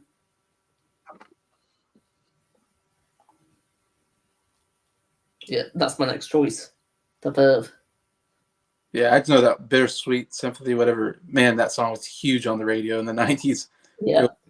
A lot. I love that song. That was like one of my favorite 90s songs. That orchestra music. Bum, bum, bum, bum, bum, bum. So catchy. Yeah. I don't know any of the other music, but yeah, I wonder if I wonder if it's different than that song, or if it's similar. Or, yeah, I don't know much. So that definitely was huge. Let's see. Keith says the drummer in the band always seems the most expendable. Yeah. You say that for a lot of bands. Yeah, I'm trying to think. Like, what member changes the most? You think would it be the drummer? I wonder. Maybe. Probably. I can only think in Spinal Tap, Maybe. the drummer dying. Maybe they go. Yeah. There we go. They go through a bunch of drummers because the drummers keep dying. That's in that movie. The Spinal Tap. I mean, drummer is always kind of the background, so I always feel like drummer's not as, not always. You got your Keith Moons and your John Bonhams, and that are very essential to the band. And then yeah, some bands it's like oh, that one guy. I remember the lead singer name. I remember the lead guitarist. Usually it's like the bass player and the drummer. I'm like, I forget their names. Unfortunately, they kind of get thrown in the background a lot of times, but so, but yeah, I know Brier's like, what are you talking about? The bass is the best part. Yeah, Fleetwood. Give you that idea. Yeah, Fleetwood is definitely the Fleetwood Mac band. I mean, the band's named after him, so. Named after him. Well, I'm leaving the band, but you're Fleetwood. We're just Mac. We're just Mac. Yeah. More. All right. So now we're to your 8th pick, right? 9th pick. 9th pick, yeah. 9th pick. All right. So I'm going to stick with this progressive metal field. And I think out of all the people I've shown, I think this band has probably the most ravenous fan base. Because if you say something bad about them, they'll be quick to jump on you. You're getting into a fight. Yes, something like that. So the band's called Tool. So, yeah, they're again kind of in that progressive metal field. Of course, they're also lumped in like alternative metal, and that's pretty much it. Yeah, they've been around since they formed in 1990. They only released 5 albums, because I think there's definitely at one point they took a big break between albums. So this is their first album. This came out in 93. It's called Undertow. Definitely had they released a couple. There's actually some singles they released. There was one called Sober, and that was actually got some radio play actually. Of course, they're a very dark sort of bands. Like if they've released music videos, and their music videos are usually pretty dark, has a very dark tone. But what's cool about their music videos is that they're claymation most of the time, and I think Yeah. I think they were self-funded. I think I don't remember that, but the details. But they were pretty different from most music videos at that time. But this got attention, but got some attention. But with each album, they would progressively kind of keep evolving their sound. I have this one here, upside down. It's called Enema, and it has a weird spelling. Enema. Like the A and the E are like fused together. Like it's weird. But this kind of, again, like I said, kind of adding on to what they started with the first album. Again, their music is very moody. I'd say this is definitely music. It's not gonna. You're not gonna. You're not gonna click with this music on the first listen. It didn't click with me when I first heard it, and even now, I don't know if I fully love it. But it's interesting stuff. There's some good bass playing. I think that's probably my favorite part of the band is the bass playing and even the drumming. I know the drumming. Who's the drummer? I should know the drummer. Danny Carey. He's often pretty highly regarded as one of the great drummers in modern time. Okay. And I definitely hear that. I think there's some great. I think the rhythm section in general is very, very good. I have one more Tool album. This one's called Lateralis. This is their third or fourth album. Let me just. I had it with me. Okay, I lost it. I had a page set. No, I got it. I have it now. Yeah, this is the third album. Again, it's kind of the same vibe, same vein. Packaging's kind of interesting because you take this off and then you have the actual album cover. It's kind of interesting design. And then even the booklet's even weirder because it's kind of like you kind of peel away, like each page you peel, you kind of take away bits out, like and then when you put them back together, it just makes one image. So it's kind of interesting. Okay. And that's all the albums I have from them. But they released another album in 2006 called 10,000 Days. And then they wouldn't release another album until 2019. So, like I said, there was a big break between that album. But, like I mentioned before, they have a pretty huge fan base. And so I feel like I should mention them. So Tool fans don't come after us. Good idea. Yeah. But yeah, that's all I gotta say. Again, interesting band. Again, I don't love them. They're not my favorite band by a long shot, but there's some interesting stuff. Are they known for like their big mosh pits, or am I crazy? I don't know. I haven't really watched any live videos of them. I thought I heard a stand-up comedian named Jim Brewer. He was talking about he went to heavy metal. He liked heavy metal or something like that. I thought he went to a Tool concert. I might be wrong. He went to some concert like that, and he has a really funny bit about getting caught in a mosh pit. Yeah. It don't really strike me as the type of band to do mosh pits with. Okay, I might be thinking of somebody else, but I'm not that familiar with Tool. I just heard the name. Mm-hmm. Yeah. All right, Adam, your ninth pick. Well, I just realised I didn't mention my favourite song for Lloyd Cole, and it's the song "Long Way Down." I thought I'd go ahead and mention that. But my next pick, I've gone with a female group, or the female lead singer anyway, and that's for the band The Cranberries. Oh, And Ireland, maybe? Yeah, they're an Irish rock band. They've had 8 studio albums, and half of their albums were in the 90s. And I think my favourite song of theirs is probably the song "Linger," which is probably their biggest song. Yeah, it was a big hit. It's been in a lot of TV shows and movies, I think. But yeah, I've not really got too much to really say about them. I will check out their music a bit more. Go listen to the album that's got the song "Linger" on it. But yeah, I thought I'd go ahead and mention them here. Well, the big one I always hear is Zombie, I think it's called. Yeah. That's what I know. heard that one. Zombie. Yeah. Anyways, yeah, that and Linger. I feel like the two songs I hear a lot on the radio back in the '90s when I was listening to radio. Yeah, the female, I forget her name now. She passed away fairly recently, I think. And I think it was bad circumstance. I might have been suicide as well. I can't remember. I think something like that. I forgot what. It was very, it was another one of those like, oh man, very tragic, sad kind of things that happened. And then Cranberries' music was talked about quite a bit when she passed away. I remember a lot of tributes to her. Great, good singer. Like I said, those two songs are really great. Like those are big hits on the radio.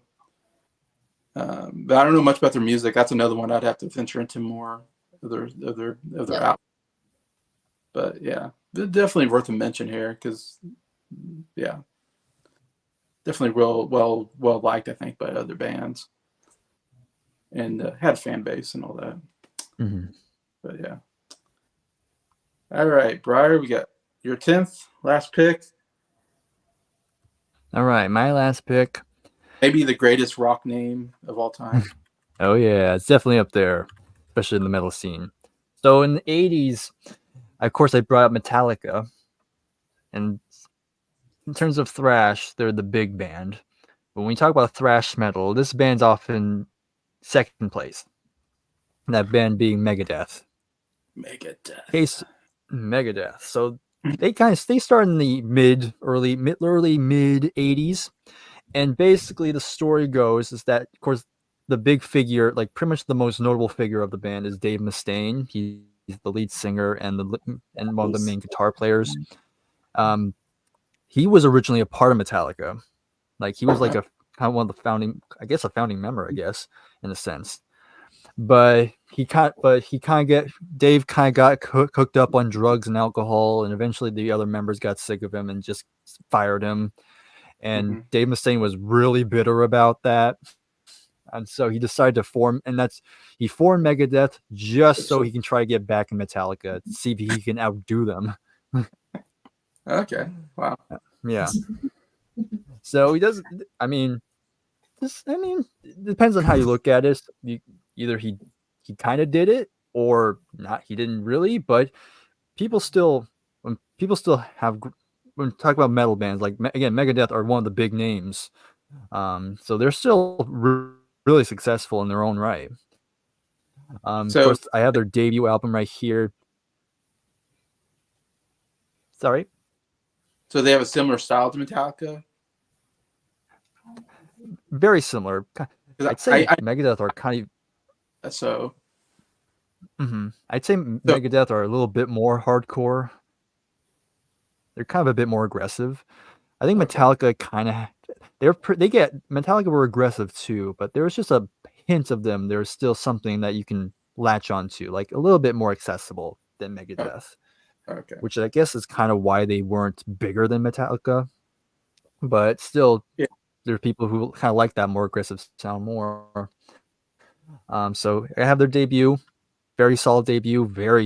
You can definitely hear Dave's saltiness on this album. Like he is angry on this album. It's an angry album. Yeah.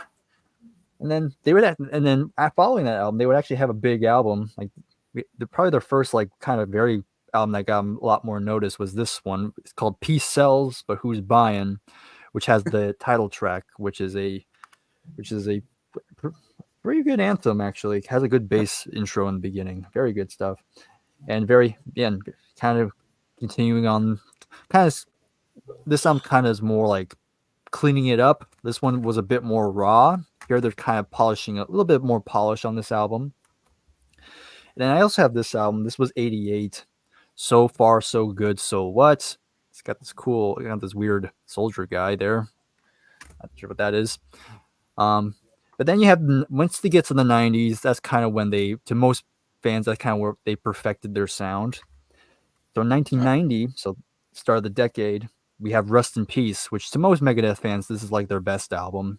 Okay. Just consistently, they're heavy, just a good, heavy, great riffs, and just a some really good more catchier songs. It has Holy Wars, which is the big song on here. Great guitar work on that song. And yeah. And then they would just keep going on from then on. You have 1992. We have Countdown to Extinction, which had some play on VH1 and MTV. Like you have, I think Sweating Bullets was the big one for them. Then you have Sympathy of Destruction. Then you have the title track. So yeah, the 90s were a good decade for them. And then from that point on, they kind of keep going. They're still going again. I have this album from 2016 called Dystopia. And then I have this album. This came out in 2022 called The Sick, the Dying, and the Dead. So again, they're still going into, I guess there's some, there's always going to be that debate, like who do you prefer, Metallica or Megadeth? And the argument for Megadeth's case is that I'd say if I were to compare the two, I think Megadeth have the more consistent discography. Metallica, there's some obvious duds in Metallica's discography. So, but Megadeth, even though they had their fair share, they have some duds, but not as much as Metallica, or not as bad as Metallica's were. So, in that front, they're kind of the more consistent band. But I dig him a lot. Dave Mustaine's vocals might be a turnoff for some people because he is no polished singer, and I think even he admits he's not a singer, but he's the only singer he could find, so he kind of was stuck with it. But still, I still enjoy Megadeth. Yeah, great name. Yeah. It's like what I'm getting with Megadeth. I'm not gonna get sunshine pop music, Nope. I haven't heard any of their music, so I don't know. Yeah. All right, Adam. Now for your 10th pick for the 90s. Yeah, I'm going with the legendary Elvis Costello. Yep. Who's had 8 studio albums in the 90s, but in total he's had 33 studio albums throughout his whole career. Yeah, I was very surprised when I saw it myself. Yeah, 33 albums. And I've very recently been getting into him, but I've heard a few of his albums already. My favorite album of his is the second studio album, which is called This Year's Model, which has a big hit. It's got a couple of big hits, but it's got the one Pump It Up, which you've probably heard before. But my favorite song of his is from his debut album, which is the song Allison. But yeah, he's got a lot of great songs out there, and I think it's a bit underrated in my opinion. Not that people really talk about him these days. Yeah, I know very little about him. Like I don't really know his music, but people talk about him. Yeah, I have one album. I have his first album. I thought it was okay. I thought it was decent. That was pretty good. There's one album that is big. I think is that the one you have. I think. Yeah, I think that's My Name Is True. I think that's what it's called. Yeah. That's it. My Name Is True. Families. I saw it beat out a Queen album. That made me mad. So it makes me mad that beat out Queen, but that's just me. I haven't heard really any of his music. That's another artist I guess I need to get into, but I feel like he doesn't have any radio hits that I know of. He's been in the UK. Yeah, he's from the UK. I don't know if he was part of the New Wave period. I'd say so. I think so, yeah. It's kind of a weird mixture. It's kind of like a mixture of New Wave, but you also have a little bit of like early rock and roll in there. Interesting sound. Yeah, and he has kind of a distinct look. He has kind of that geeky look, like that works really well in that genre, I guess. But yeah, that's another one I don't know much about. But he's a big name, so I'm like, I probably should need to listen to him at some point. But yeah. But I might as well quickly mention my bonus choice. Yep, go ahead. Which I've gone with Midnight Oil, which Bryer mentioned earlier. It's an Australian band. They've had 13 studio albums. They've had 13 studio albums and 4 in the 90s. But I've not heard any of their 90s stuff. I've only heard one of their albums, which is called Diesel and Dust. And it's got my favourite song of theirs on it, which is Beds Are Burning. Probably their biggest hit. But it's one of my favourite songs of the 1980s. I think it's such a great song. Yeah, that's the album. And that's my bonus choice. But I'll shout out Steve Earle and the band Motley Crue, because they both were originally on my list, but I'm about to get rid of them for other choices. Yeah, I'm not familiar with Midnight Oil. That's another one. I'm not. I don't know. I wasn't really familiar with them until about a year ago. I feel like I might have an album of theirs. That's the funny thing is I think my friend I think you do. I think Rob from Rob Scur Music. I think he sent me an album of theirs I haven't listened to yet. That's in my in my box of CDs I need to listen to. Yeah, so I'll have to listen to them and go, oh yeah. He collaborated with McCartney and Bacharach too. Oh, Elvis, yeah. Elvis Flowers in the Dirt. He produced that album with Paul. They both sang a couple songs together on it. Yeah, so they collaborated, and he's in. Well, I was gonna say he's in Austin Powers 2. The Spy Who Shagged Me. He sings a Burt Bacharach song with Burt Bacharach, and it actually is really nice sounding. Like he's also in When You Fall in Love. Yeah, he's in Talladega Nights as well. Yeah, is that Costello? That was Costello. I don't know why he didn't even have any lines in it or anything. I think he was just sat there. Yeah, you sat there at a table or something. Yeah, that's right. Funny cameo there. Yeah. All right. So I got 2 bonus picks, and Brier's got 2 bonus picks, which these don't have to be in the 90s. These are just, my idea was that there's some artists or bands that need to be mentioned that we probably didn't get to. So this gives us an extra, for me, I wanted to grab some people from like the 50s period, because we didn't do a 50s Music Hall of Fame.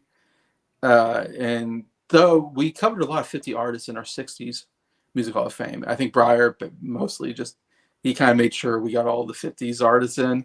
Yeah. So luckily, we got most of the big ones in. I'm gonna go with my first pick here. The one artist I really wanted to do was Buddy Holly, that we didn't get around to doing. And I have, I should get there. I just have his greatest hits here, which just has 30 songs on it, I think, or something like that. Or no, wait a minute. No, it has like 50 songs on it. Yeah, 50 songs of Buddy Holly, which again was given to me by Rob from Rob Scur Music. So thank you, Rob. But we couldn't talk about Buddy Holly because he died in 59, so yeah, he wasn't alive in the 60s, so we couldn't even get him into the 60s. So I was really sad that we couldn't get him in there, because I was like, gosh, we talked about Elvis, we talked about Chuck Berry, I think Little Richard, we covered those people, but I'm like, gosh, we got to cover Buddy Holly. He's like the biggest artist in the 50s that we weren't able to get to because he didn't live outside the 50s. But definitely one of the most influential singer-songwriters. Everybody from the Beatles to the Hollies. The Hollies call themselves the Hollies based off Buddy Holly.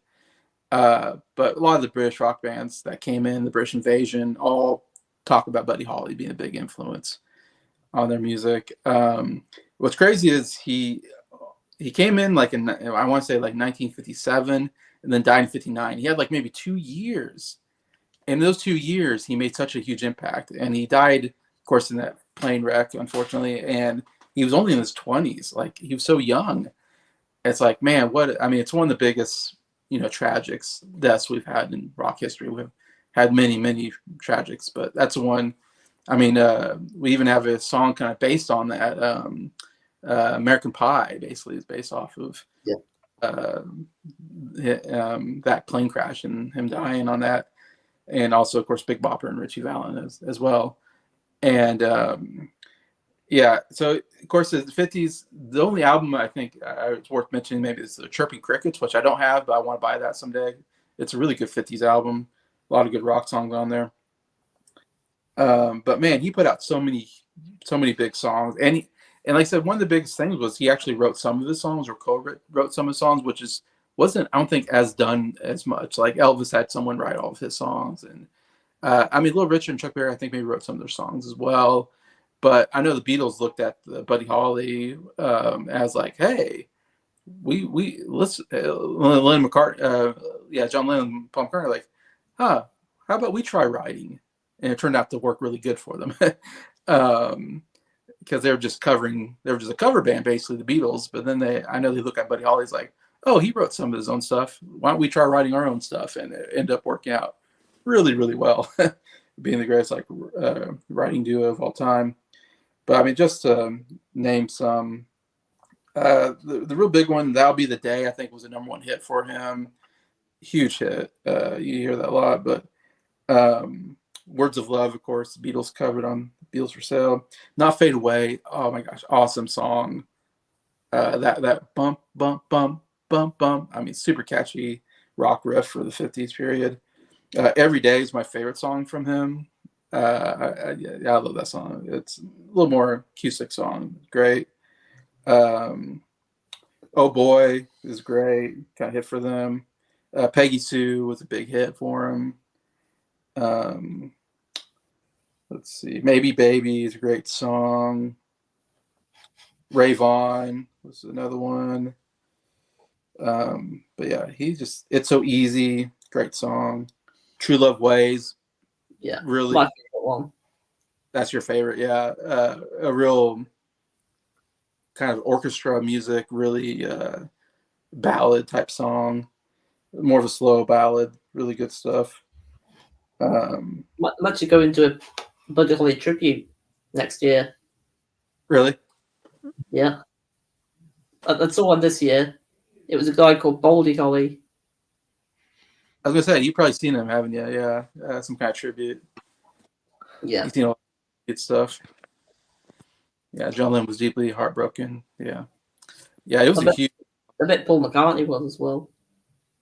Yeah, it was a huge, huge loss in the music industry. But yeah, he has to be mentioned for all the big hits he had in those 2-year span and influence he had moving forward. So, is it all right? Is it all right if I get going now? Yeah. All right. Thanks for being on your channel again, Jason. Thanks for coming, Adam. Let's see you both around. Yeah. Yeah. See ya. Yeah. Take care, guys. You too. All right, Bryer, you want to talk about one of your bonus picks? All right. So I'll talk about this one first because I don't have that much by this band. So the next one I'll talk about is a band called Depeche Mode. Their band started in the early 80s. They were kind of the band that kind of were another one of those big names in the whole kind of more synth pop, electronic rock, new wave sound. And they were pretty successful. Of course, were big in the UK. They would have some hits throughout the 80s. But when you get to the 90s, especially when you talk about this album, Violator, this is often a pretty big album for them. Yeah. It's had some big singles on here like Personal Jesus, Enjoy the Silence. So there was again, kind of solidified their kind of more that whole synth pop and even incorporating some alternative rock and a bit of gothic rock as well and some little bit of dance as well. So you have a nice blend of certain genres here. And from that point on, they would continue on. They have a pretty unique sound, and the lead singer has a very lower voice, very low toned, very deep voice, which is kind of fits the tone. Some interesting melodies, some very interesting guitar melodies as well, and it's just some nice stuff overall. Again, I don't have much to say about them because haven't heard everything from them, but I think they're worth mentioning because of how influential they were to the synth pop genre. And even today, there's some bands that you can kind of hear some Depeche Mode influence by them. So yeah, that's all I'll say. But yeah, that'll be my bonus pick for Depeche Mode. They're a band I've heard of, but I don't know if I know that much about them. But I feel like they're fairly big because I hear people talk about them every once in a while. Yeah. They big in the 80s, I want to say, or Yeah, 80s, kind of early 90s was, I think, were big. Their big period. yeah. So I don't know. They probably had some songs maybe I heard of, but I don't know them on top of my head. That kind of thing. All right, my second bonus pick of my two is Old Blue Eyes, the chairman himself, Frank Sinatra. I got two kind of albums from him. Yeah, I felt like I had to mention one of the biggest singers, I think, of all time. And he's another one where I was like, even though, I mean, he made albums all the way into, I don't know, till probably in 2090s. I don't know how far he went, but he's been a big name since the 40s, basically, and has, yeah, just continued on even to his older age, was still doing music. One of the most recognizable singers, I think, of all time. To see a very recognizable voice. Kind of comes from the I call the crooners or the swing music years, I think they call it, of the 40s period. You know, the Brat Pack or the Rat Pack, sorry, the Rat Pack period. You know, he's part of that whole thing. But man, one of the most accomplished singers of all time. So I had to mention here again because we aren't going to. He's not one that we talk about in our group very much, or one that we, talk about, his music and all that. And I'm not the biggest Sinatra fan, but he has some good stuff. All I have is this gold album, which again, Rob bought me this. Thanks, Rob. It has 12 of his songs, and this isn't even like a big, like most of the songs I didn't even know that well. The Lady's a Tramp was kind of a big one on here, I guess. Three Coins in the Fountain. But I need to get another probably greatest hits of his. I'm sure there's a really good greatest hits album that I need to get at some point. I just bought this the other day, Sinatra Christmas. He was a great singer of Christmas music, so I got that. So I'm interested in hearing more of that. Yeah. What's interesting about him is, he started as the singer in the 40s period, and then he was did a lot of movies. He even won an Oscar for Best Supporting Actor for From Here to Eternity in '52, I think.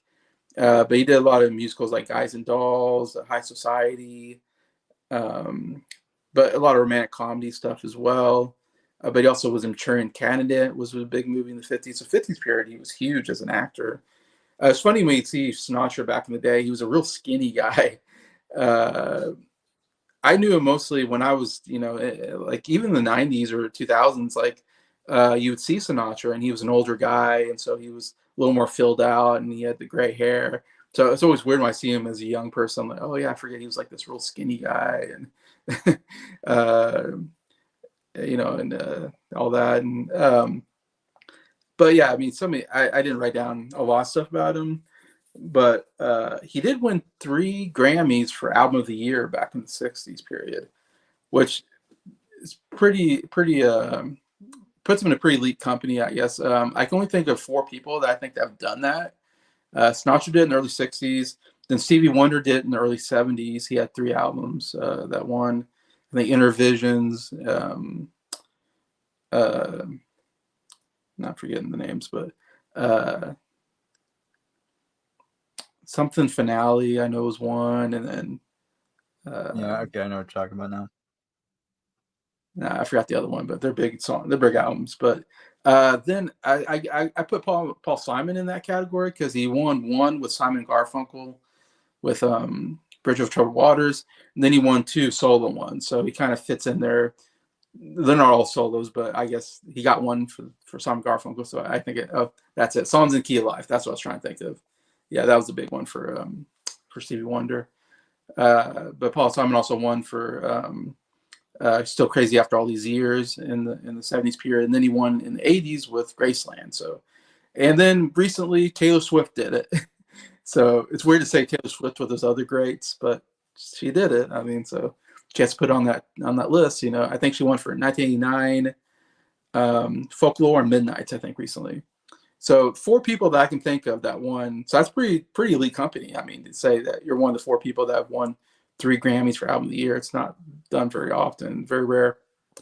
But yeah, I mean, like I said, I couldn't even name all the songs. He has a bunch of kind of hit songs. I like this New York, New York. They're a heck of a town. Oh yeah, it's another good. I think On the Town. I think it's called. It's a pretty good musical with him and Gene Kelly. He did some Gene Kelly movies are actually pretty good.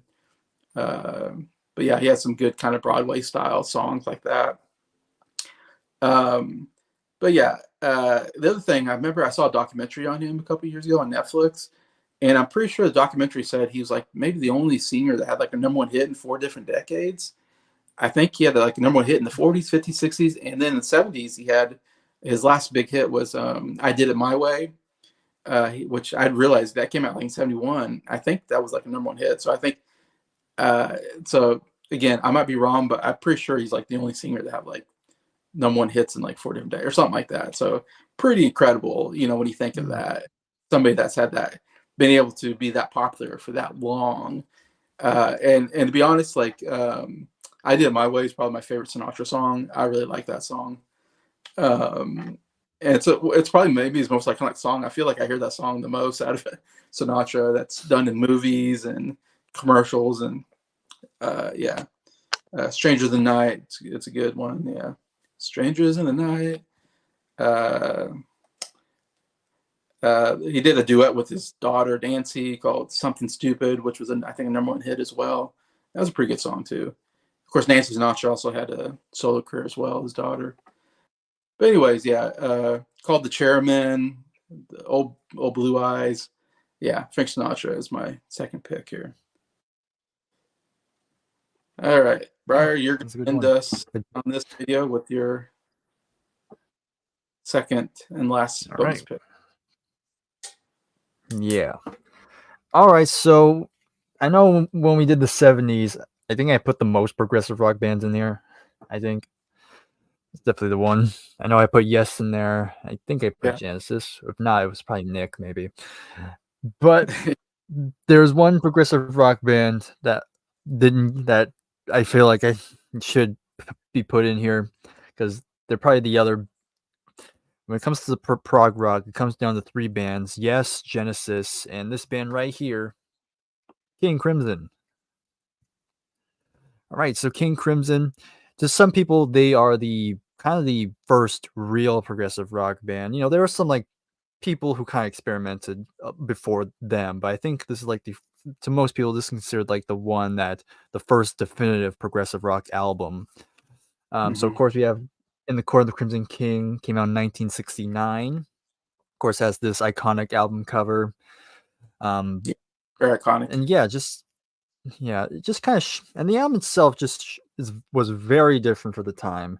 I mean, you have like the first song, 21st Century Schizoid Man, which is just this. I mean, that was the first song I heard, and I'm like, what is this? Like, I was just like bewildered when I first heard it.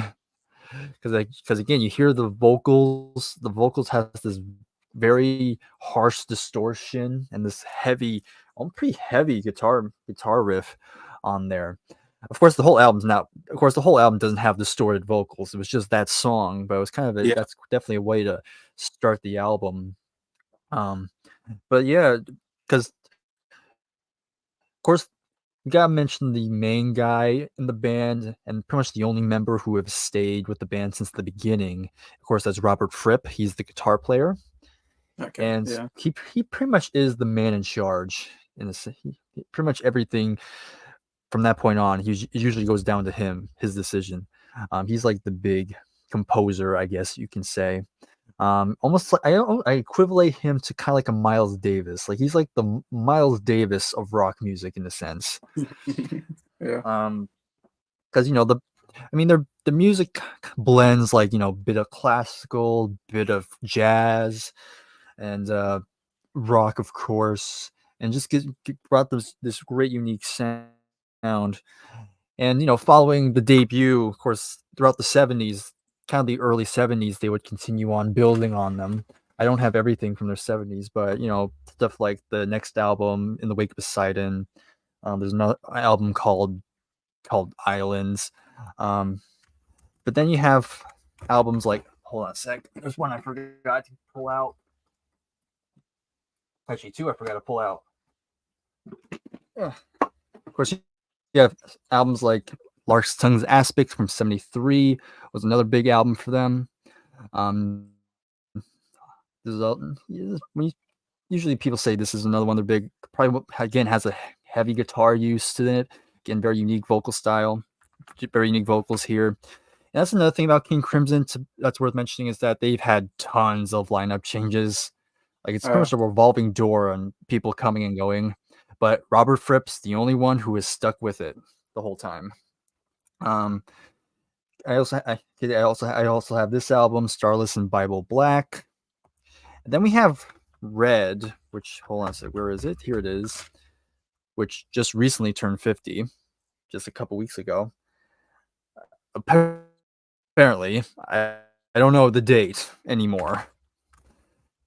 I think I did a community post where I think at one point it said it came out on October 1st, but then it changed on me, Really? so I have no idea when this came out anymore.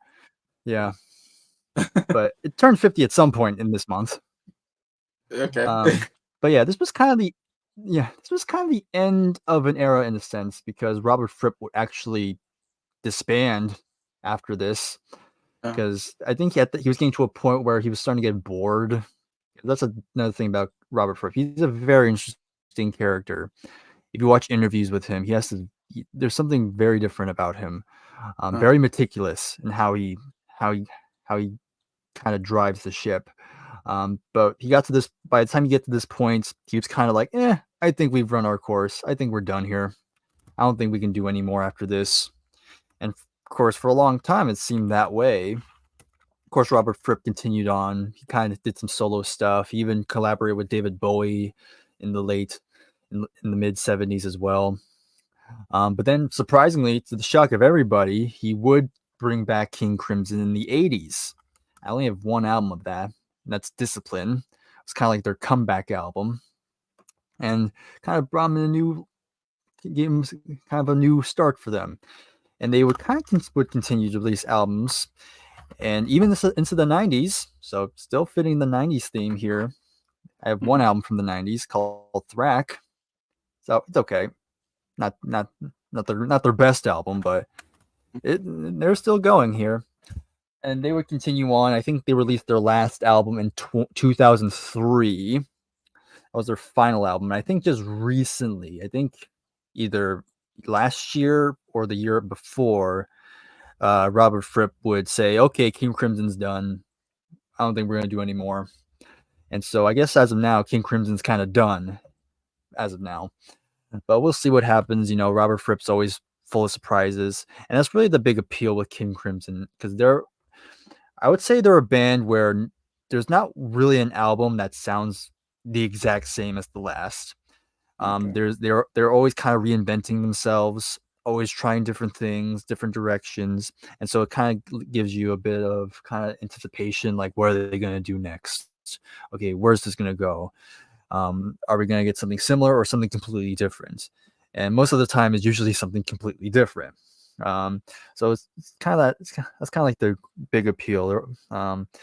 And so yeah. So again, when it comes to progressive rock, I feel like they just had to be mentioned because of their influence. And and they also have a pretty big fan base as well. So yeah, that's gonna be my very last pick of today. All right. Yeah, I think mostly people are gonna know the Court of the Crimson King. That's the big one. That album cover is like it's so crazy. Yeah. I don't know what to say about it. I love it. It's one of my favorites. Yeah, it's definitely pops, for sure. I don't know. I can't say they have a big hit, but when I played rock, I think I had a rock band. Not really, no. I don't think he ever did. I was playing like a rock band or something like that, and the very last song was 21st Century Schizo Man, whatever. And I remember getting that song, never heard that song before, and I'm playing, I'm like, what is this song? This isn't to me, I thought this isn't a real song, a made up song for the band. I was like, this isn't a song that somebody actually, and then Bryer put that album for our essential albums list. I guess of the 60s, I guess it was, right? So that came out in 69. Yeah, it was 60. And I'm like, okay, I've never heard of King Crimson, and so I put that. I start listening to the album, and it goes 21st Century Schizophrenia for me. I'm like, oh, there's that song. Like that's a real song. Okay, like by a band. Okay. It's even And then more wilder. I think even Kanye West sampled the song. yeah, I think you're right. And that's a pretty cool song. I will say I enjoy that song. 21st Century Schizo Man. Whatever. There's some cool stuff there. The rest of the album sounds nothing like that song. That's my big criticism. Big criticism of the album was like, oh, that's a pretty cool song. Nothing else sounds like it. And I feel like there's not that many songs on that album, if I remember right. Yeah, I think only 5 tracks. Only 5 tracks, yeah. So it's not a whole lot on there, but yeah. Anyways, Keith Mitch's Procol Harum is a good prog rock group. Yeah, they're another. They have a good fan base as well. You have Gary Brooker in there. I didn't know that was a prog rock band. I guess. Yeah, they're pretty proggy. I just kind know of the more classical side of things. I just know "Whiter Shade of Pale" is a really great song from them, but I don't know a lot about Procol Harum. And then you mentioned Moody Blues, which I know. Moody Blues, yeah. And Moody Blues, if I remember right.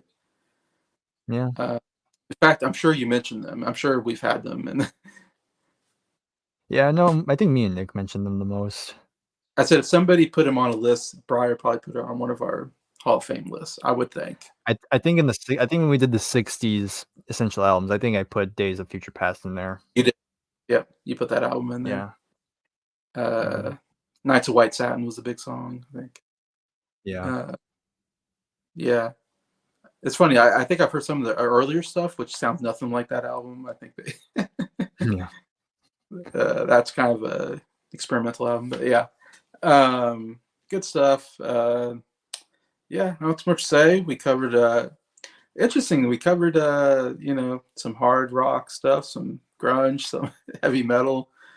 On your side, yeah, and when you get to, of course, I said Adam Bryer. They did their 10. Me and Jacob Martin are going to do our 10 on another date. So we'll cover the other 20. So this is like half of the list anyway. So we'll do our 20. Jacob, you're going to get some country. Me, you're going to get some more pop. So we're all covering different genres, I feel like. The 4 of us will go into different types of music, which is great. We're covering all the 90s, so we're going to get all the big stuff of that period anyways. But yeah, thank you a lot to Keith and for commenting, and Mike as well. I think we're a big comment, and Jacob commented, so thank you a lot for that. Thank you to Adam for joining us here, and thank you a lot to Bryer as well, sharing his great knowledge of music. I really always appreciate it, and look forward to more videos with you guys. But yeah, so that's a half of our 90s. So we'll do another one, me and Jacob, anyways, at a later date. Well, that'll probably end there. I don't think sure we're going to go past the 90s on the Music Hall of Fame, but we covered 60s, 70s, 80s, 90s. So we got a lot of great. And the reason why I wanted to do this was I feel like there's a lot of bands and artists that aren't going to make it into the Rock and Roll Hall of Fame, but need to be mentioned. So it's like, I feel like our list is better than the Rock and Roll Hall of Fame, in my opinion. We put out a better list of, even though they're not all rock and roll. That's why I call it the Music Hall of Fame. Yeah. So we can cover all genres. While Rock and Roll Hall of Fame, it's called the Rock and Roll Hall of Fame, but they don't cover rock and roll. They cover other genres that doesn't make any sense. Not anymore. Yeah. So it's not even a Rock and Roll Hall of Fame anymore. So they might as well change that name. But anyways. All right. Enough talk. Thanks for watching. Have a great day. Have a great weekend. We'll see you later.